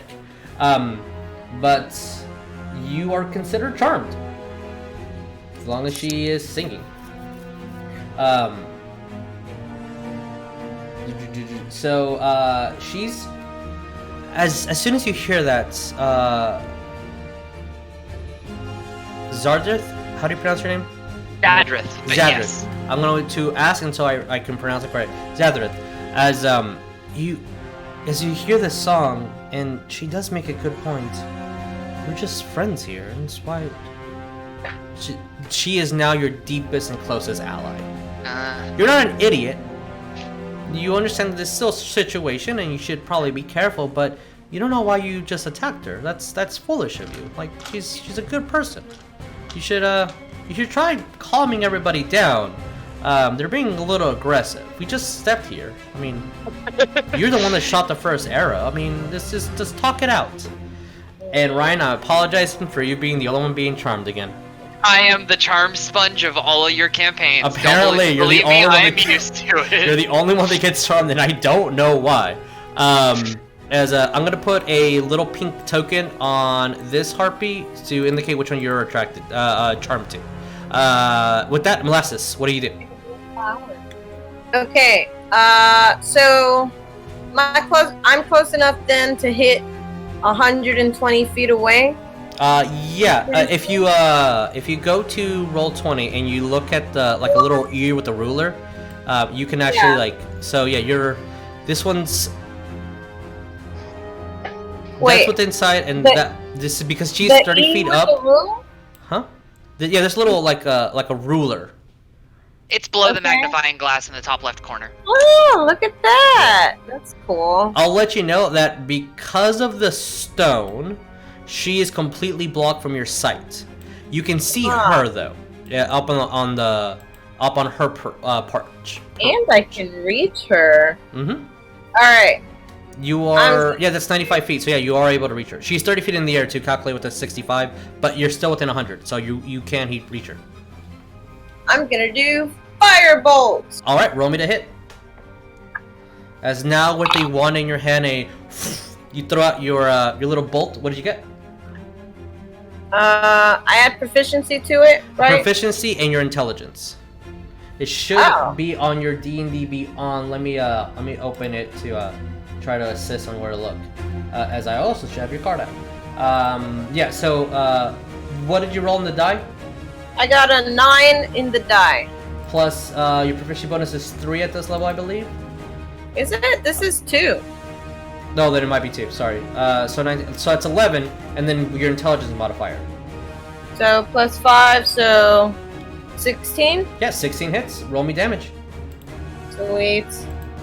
Hang on, let me go back to spells. Wait, it also says hit DC plus 5. Do I add that too? No, that was your total. Yeah. Okay, I got it. Okay, it does 1d10 damage. Yep. Where did I put my d10? There it is. As you see the Centaur just with their hooves out, murdering. How much? 3. 3. All right. Did you say my hooves are out? The hooves. Like yeah. And throughout your incantation, as the fire spell just flies over arcs and it hits hits her directly in the face. And as the fire explodes on her, you hear the pain of they are taking some damage now, and you just see her claws extend. As I do need to roll for her concentration to see if she passes. So the song still continues. You're still considered charmed. Damn it! Sorry. Yeah. Alrighty. Anything else, Cindy? Anything you want to speak or move? What do you harpies want from us? We're but humble travelers. They will respond on their turn. No burn reactions. No burn reaction for them. As now we have a little Angie boy. Will, what do we do? I let out a bellow for my god, and I charge at this one. Oh yeah, you're definitely within range. Okay, roll me a. So you're using the charge action. So movement. Or no. I'm sorry. That's just a turn of it's fine, only 30 feet. Yeah. Okay. I'm just gonna run up on her and swing with my great axe. As you're running, roll me to hit. Come on, baby, don't fail me now. 18 plus. Yeah, that's a hit. Without the pluses. Plus 7. That's even a harder hit by 7 points. Okay, and where's my d12? Is that my d12? Yeah, that's the d12. Okay, that's not great, but you know what? It's still something. 8 points of damage. 8 points is more than no points. So as you run towards her, and you, the rest of your, I wouldn't say party, but at least one friend and a couple of acquaintances, feel your hooves just on the ground. It's like, oh shit, he's a big boy. As your axe swings and she dodges out of the way, exhausting her. Just for the people that are new to my DM style, not every single attack would be equated to a physical hit, as HP is more of an arbitrary thing, and once they get bloody, you start seeing like physical slashes and wounds and damages on them. So if I explain something like, you do damage, but the arrow like dodged her, or she gets a bruise or something along those lines, just note that you are doing the damage that you said you are, but in comparison to her full max HP. But alright, so that's a good hit. Anything else? I think that's about all I can do, unless... As actions in combat...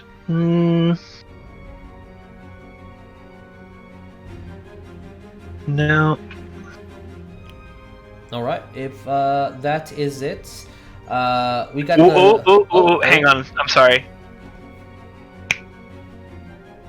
I can make a chance to... I'm gonna make a chance to gore it with my horns, as a bonus action, because he's within 5 feet of me. He has to make a DC 15 strength saving throw. Okay. That's not part of the charge, right? No, it's not Okay. a charge. It's just You said strength? That's an 11. So it gets knocked 10 feet away. Oh shit, okay. Get out of my house, Harpy. As with the large swing, and you kind of let the axe reach the tip of your assault, as you see her just fly, just not trying to get hit by that. Would that have been a complete insta-kill? By the way, what's the name of that ability? It's called Hammering Horns. Okay. It's in my bonus actions, right under Second Wind and Goring. It's Okay, in no between problem. Goring Rush and Second Wind. I just need to have a note on it because I'm new to Minotaurs. Cool. All right. With that, it is the most rarest of all races, the human. What do we do? How much would it take me to yeet myself on top of that rock? We'll see how fast you can get up there. I'll need an athletics check.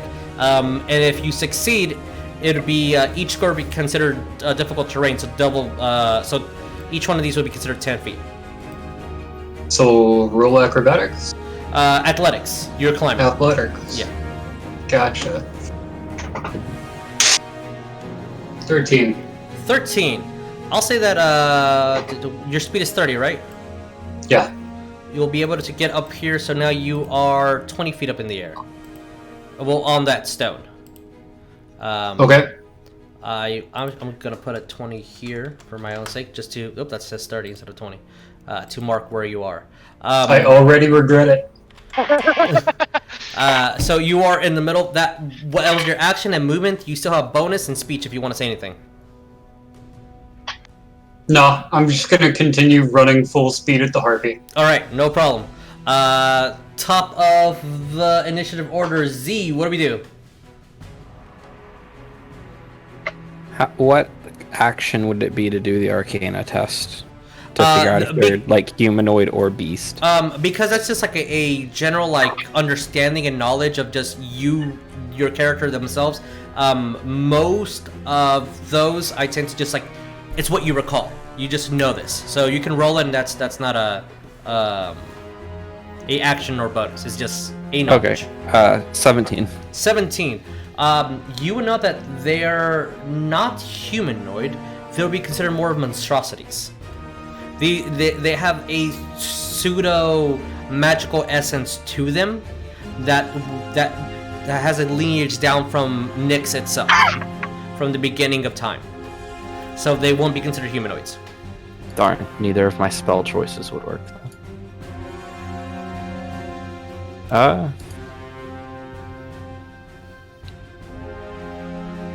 So move of 30, I can sprint 60? Yes, if you use your action to move again, you can move 60, yeah. Yeah, you can dash. Alright, I'll move up. Actually, I'll move 30 feet to here. Okay.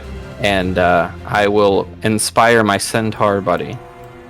Or not my Centaur, my Satyr friend. Okay. What is your Minotaur. inspirational quote that gets him riled up? I'm a I'll big fan talk of about- ABBA. I'll talk Interesting. about how fancy his horns are and how they should be jealous of how much time he spends keeping them beautiful. As an admiration for your horns is uttered by a new friend of yours. You get a D6 inspiration, I believe, at this level? Yes. Alright, so you have a D6 inspiration. So you can use it on any throw, attack, as long as it's a D20 roll attached to it. Not Gotcha. damage. Alright. Anything else? That was a bonus action. Yeah, it's a bonus action, so I could still use my action to move again, right? Yes, yeah, of course. Okay. Yeah, and then I will move up once again to kind of use his body as a shield. Alright, I will say that if any of the harpies attack you, you'll have a half cover because of how large he is. I am beefy. I like that card that you saw, the Minotaur, that with that head like sunk down and the massive back. That's what you need to see. Just muscle upon muscle in the back. Yes. Alright, Swampy Boy, what do we do? Okay, so I'm going to go back to my Roll 20 tab, and then... Am I still charmed? Yep, as long as she keeps singing, she is, you do not, she is your best friend. The other one, I mean, she kind of seemed like a bitch, but she is your best friend. She's my best friend.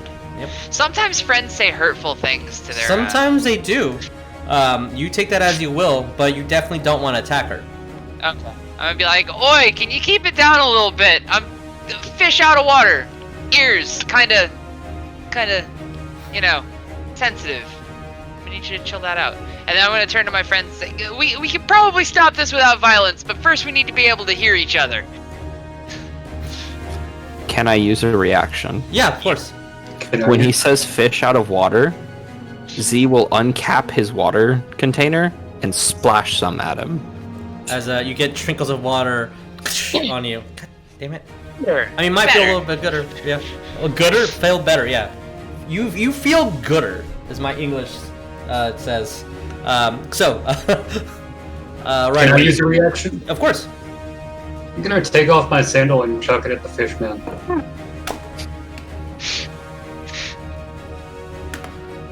You have no love, fish man. Tough crowd.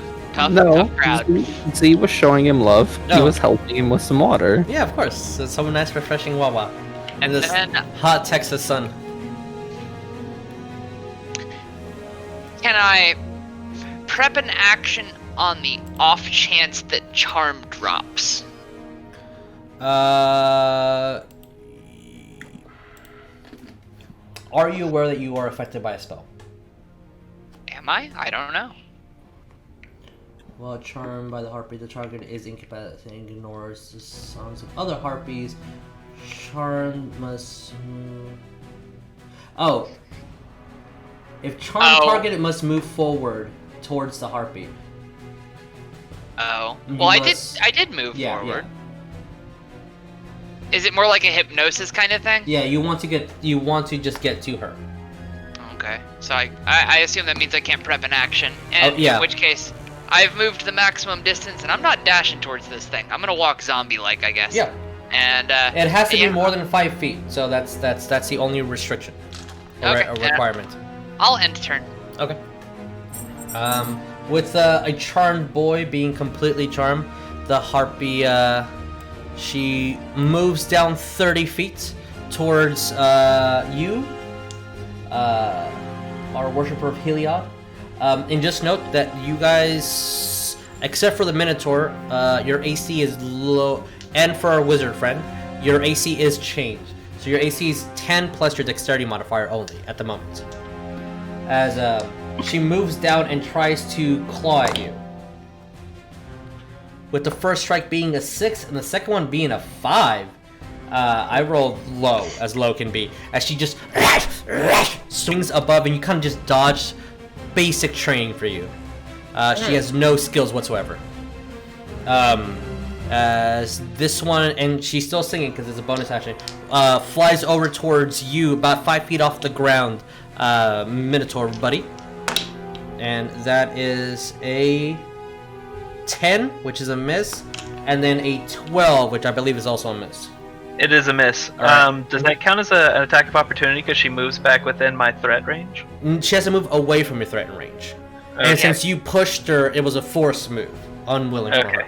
As she kind of flies over and with her large feet and talons tries to like grab onto you and scrape and scratch you, but you're just using your axe to defend yourself.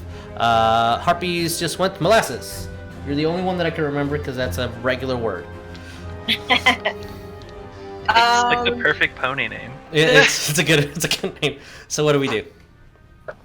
Okay, can I only go 30 feet? Is that my speed? That's your normal speed. If you want to use an action to move again, you can. Okay. But So I can move and then I can attack? Yeah. You so movement is we have essentially four things you can do in my game. The fourth one is talking. You can talk. That's fine. You can move. The Harpies never answered my question on their turn. They didn't. Those bitches. Yeah, they're kind of bitchies. They're also not speaking common. Oh. You can anything that has an action and anything that has a bonus action. You cannot exchange bonus actions for actions. We do have a house rule for spells, but I'll explain that a different day, one day at a time. I could have sworn the house rule for spells was only because of Hogwarts prep. But... I allow it for all of them because I like it. Oh, yeah, that's fair. If they do end up speaking, I still understand them. Yes, you comprehend. Yeah. I'm gonna do True Strike. Okay. On. Can I click you?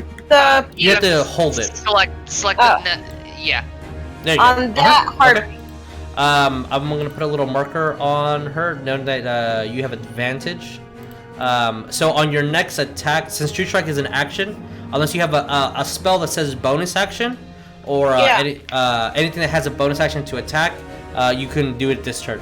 But on the next turn, you have advantage on the attack, which means you'll roll 2d20s and pick the higher number. Okay, so what is an insight on her defenses? Like, which one of these spells will hurt her the most? So it doesn't really give you like actual information, like oh, the weakness is the eyes or whatever. It just holds in your ability. For role playing purposes, you can I'll say that her go for the throat.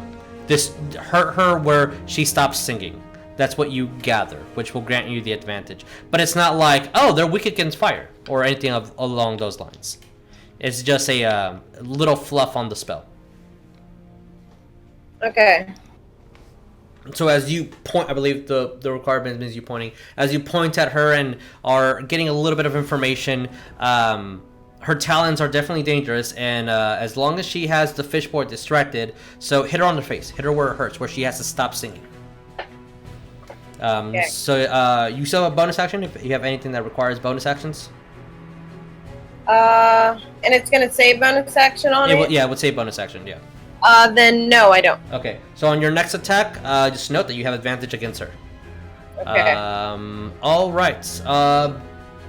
Big boy, it's your turn. What do we All do? right, I'm gonna use that inspiration dice to hit. Okay. I would say if you can decide to use the inspiration after you roll, but before I say a hit or miss. So if you're like, oh, that's a little weak, you can like, I'll add it on top of it. Because it would suck if you're like, oh, I got an natural 20. Oh, I added my d6. That sucks. Well, it's a dirty 20, so I guess I'll save it. Yeah. I'll recommend you save it. All right. So you hit for sure. Roll me damage. Alrighty. Let's not use you again. Yeah. Okay, 1 second. That is 14 damage. Ooh. Nice. That is a good hit, as she's definitely bloodied. Great axe OP. Great axe and Minotaurs are OP. Okay. And then as for my bonus action, I'm gonna do the hammering horns again. But I have a quick question. Yes. It says actions in combat. Your horns are natural melee weapons, which you can make to use unarmed strikes. If you hit with them, you deal piercing damage 1d6 plus 5. Now, if I hit with like anything that does things with my horns, does that count as damage? If you use your horn specifically for the attack instead of your axe. Okay, so like hammering horns, like say when I charge them to like knock them back, count as... You can I didn't ask this last time because I was like, we've already moved past. If you gore them with your horn attack, you can also do hammering horns additionally, but you can't attack until you have 2 attacks, which would be at level 5. You can do both. Regardless, I'm just your checking. D12 is a more chance of damage than a D6, so use your axe if you can. But you have natural weapons, so that's why you were killing people earlier. That is her strength modifier is +1, so that's a 13. Yeah, no, she gets pushed back 10 feet. Okay. As you hit her right in the center of her chest and just launch her even further up as she flies 5 feet up in the air and lands on the ground and just starts stumbling as there's a huge gash right on her chest. And blood is just start pouring down as you see her wings start flapping up and they look like they're gonna fight or die. I like shout out to my god, just like, yes! And like, as your screams are heard loud and clear throughout the mountainside. All right. Anything else? If not, it is our humming boy. I'm going to attack the harpy in front of me. All right, roll me to hit. Nice.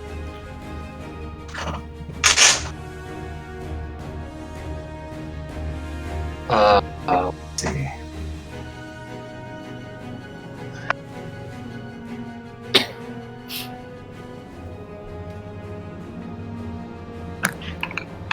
$20. Yeah, that's a hit. Roll me damage. And let me roll Constitution for her. 11. 1 second. Come on, drop the stupid charm. I'm I trying rolled a to- 9, so she does drop the charm. As I can boop stuff. she is also bloodied. I'm going to Bloody Token, get away the charm effect. As you slice at her at on her arm, as she huge cut. As you see the arm just kind of goes limp a little bit, and she puts it behind using her wing to cover it. As she still looks fierce, like they both have this huge rage just to fight and attack. Even though they're outnumbered and they're losing, they're not falling back. They're something maybe is forcing them to fight, or they have to, some sort of compulsion to do so. Anything else, Ryan? I mean, Trent, sorry. I'm just gonna look back over my shoulder at the Merfolk. As soon as she gets cut and she stops singing, you immediately are broken from the charm. Cool. All right. With that is Z. What do we do?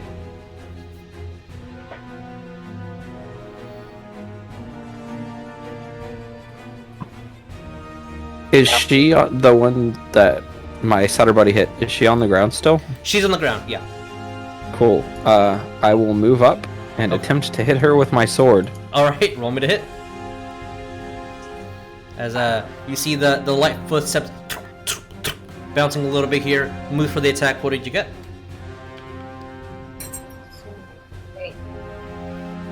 Not great. 14. 14 hits. Oh, cool. Oh, just so you guys know, something that I'm learning on the D&D Beyond character sheet.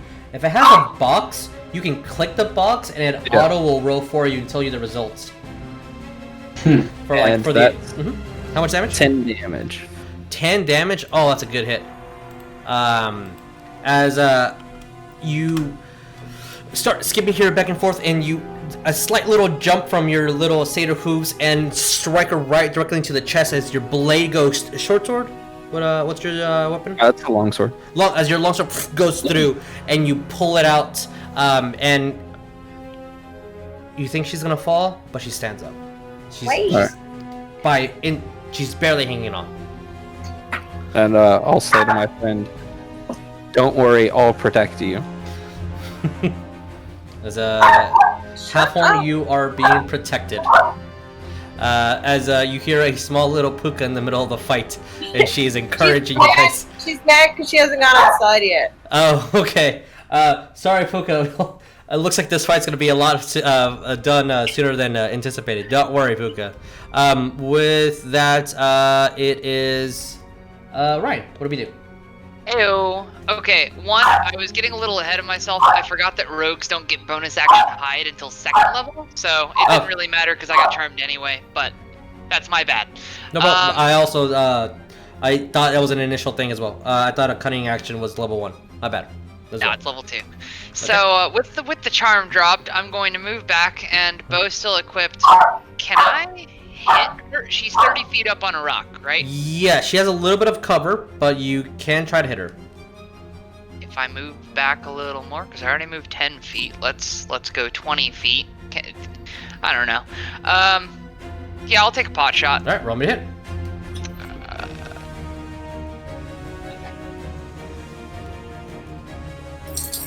That's high.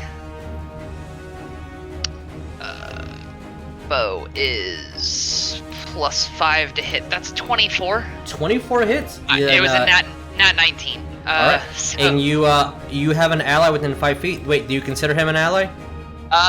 yeah. Then you he's are able to- he's currently attacking the chick that, Just making sure. Then you are able to sneak attack. Yeah, okay. So that's adding a d6 Mhm. onto the d4 plus. That is almost the same damage as a longsword.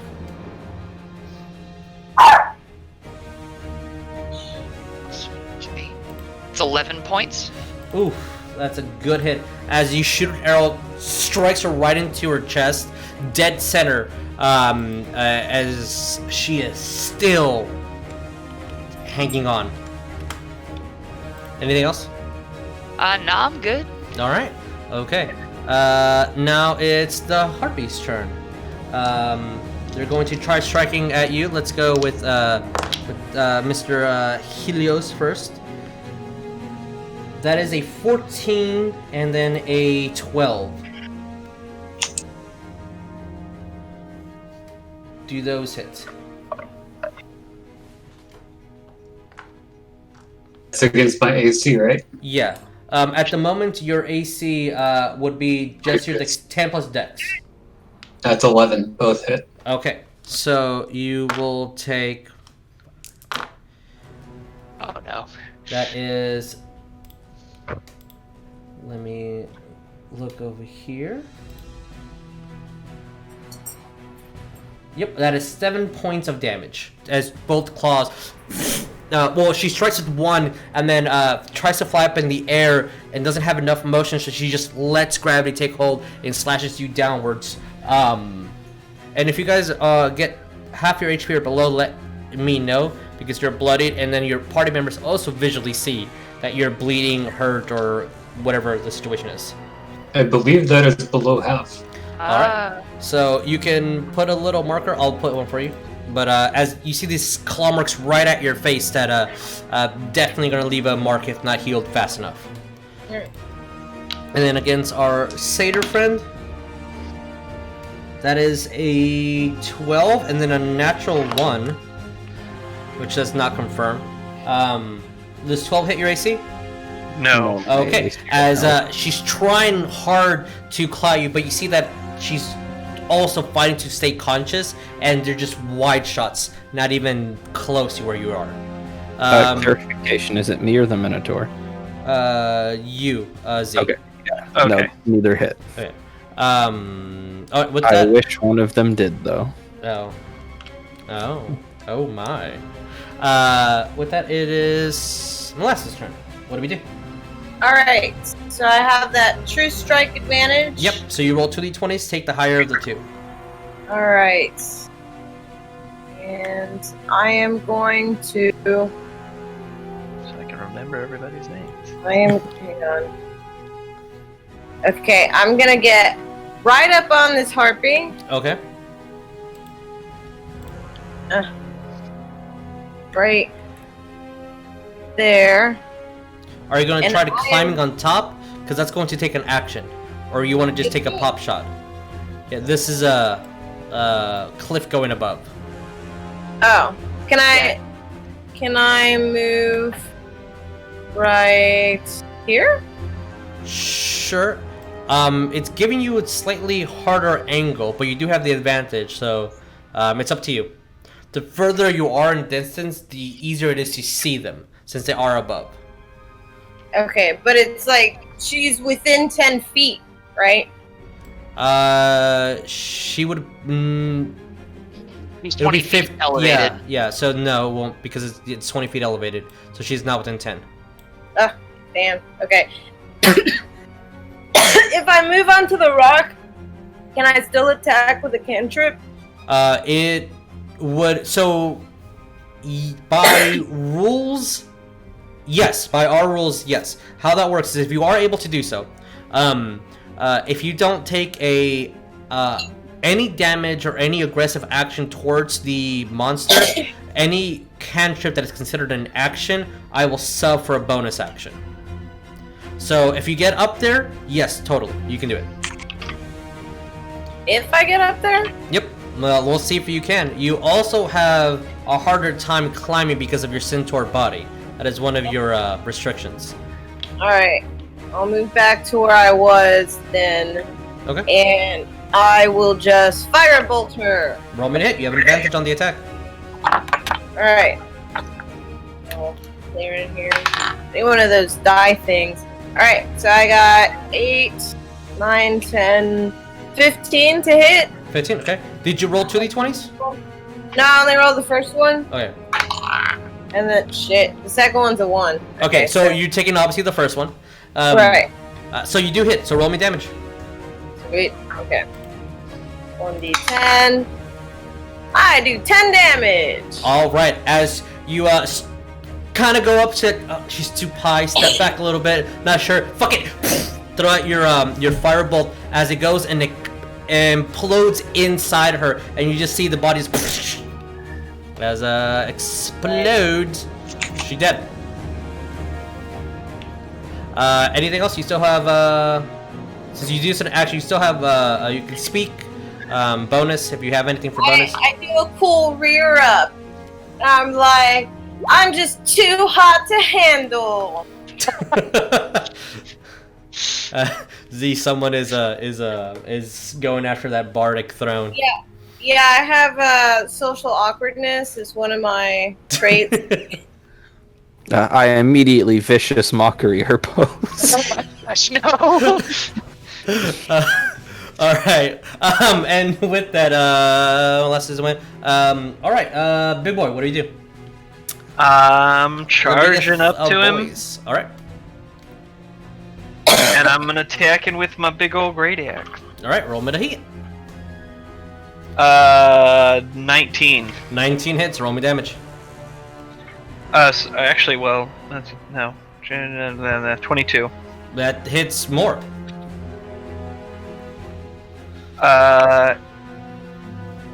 13 points of damage.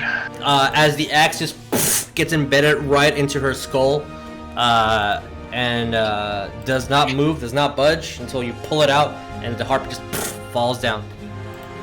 Yeah.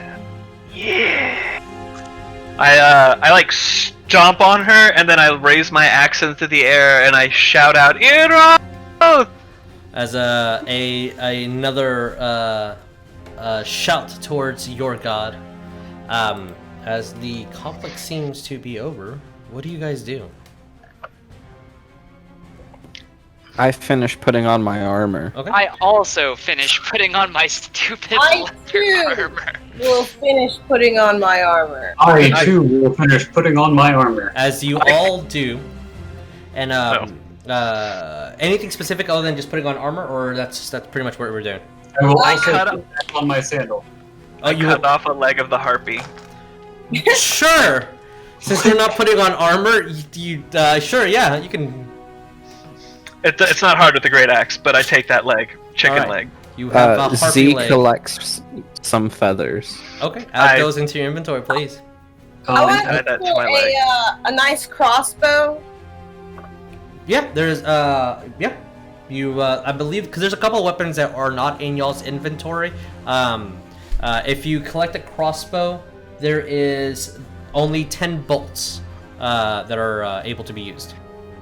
All right. Oh, since all of my arrows hit, can I move up on the one that I was shooting at and pull the arrows out? Yeah. So the easiest way for getting arrows back is whatever you use, you can retrieve half of those, and that's fine. There's rolling mechanisms and all that back. stuff, but I was like, just get half of them back. You're fine.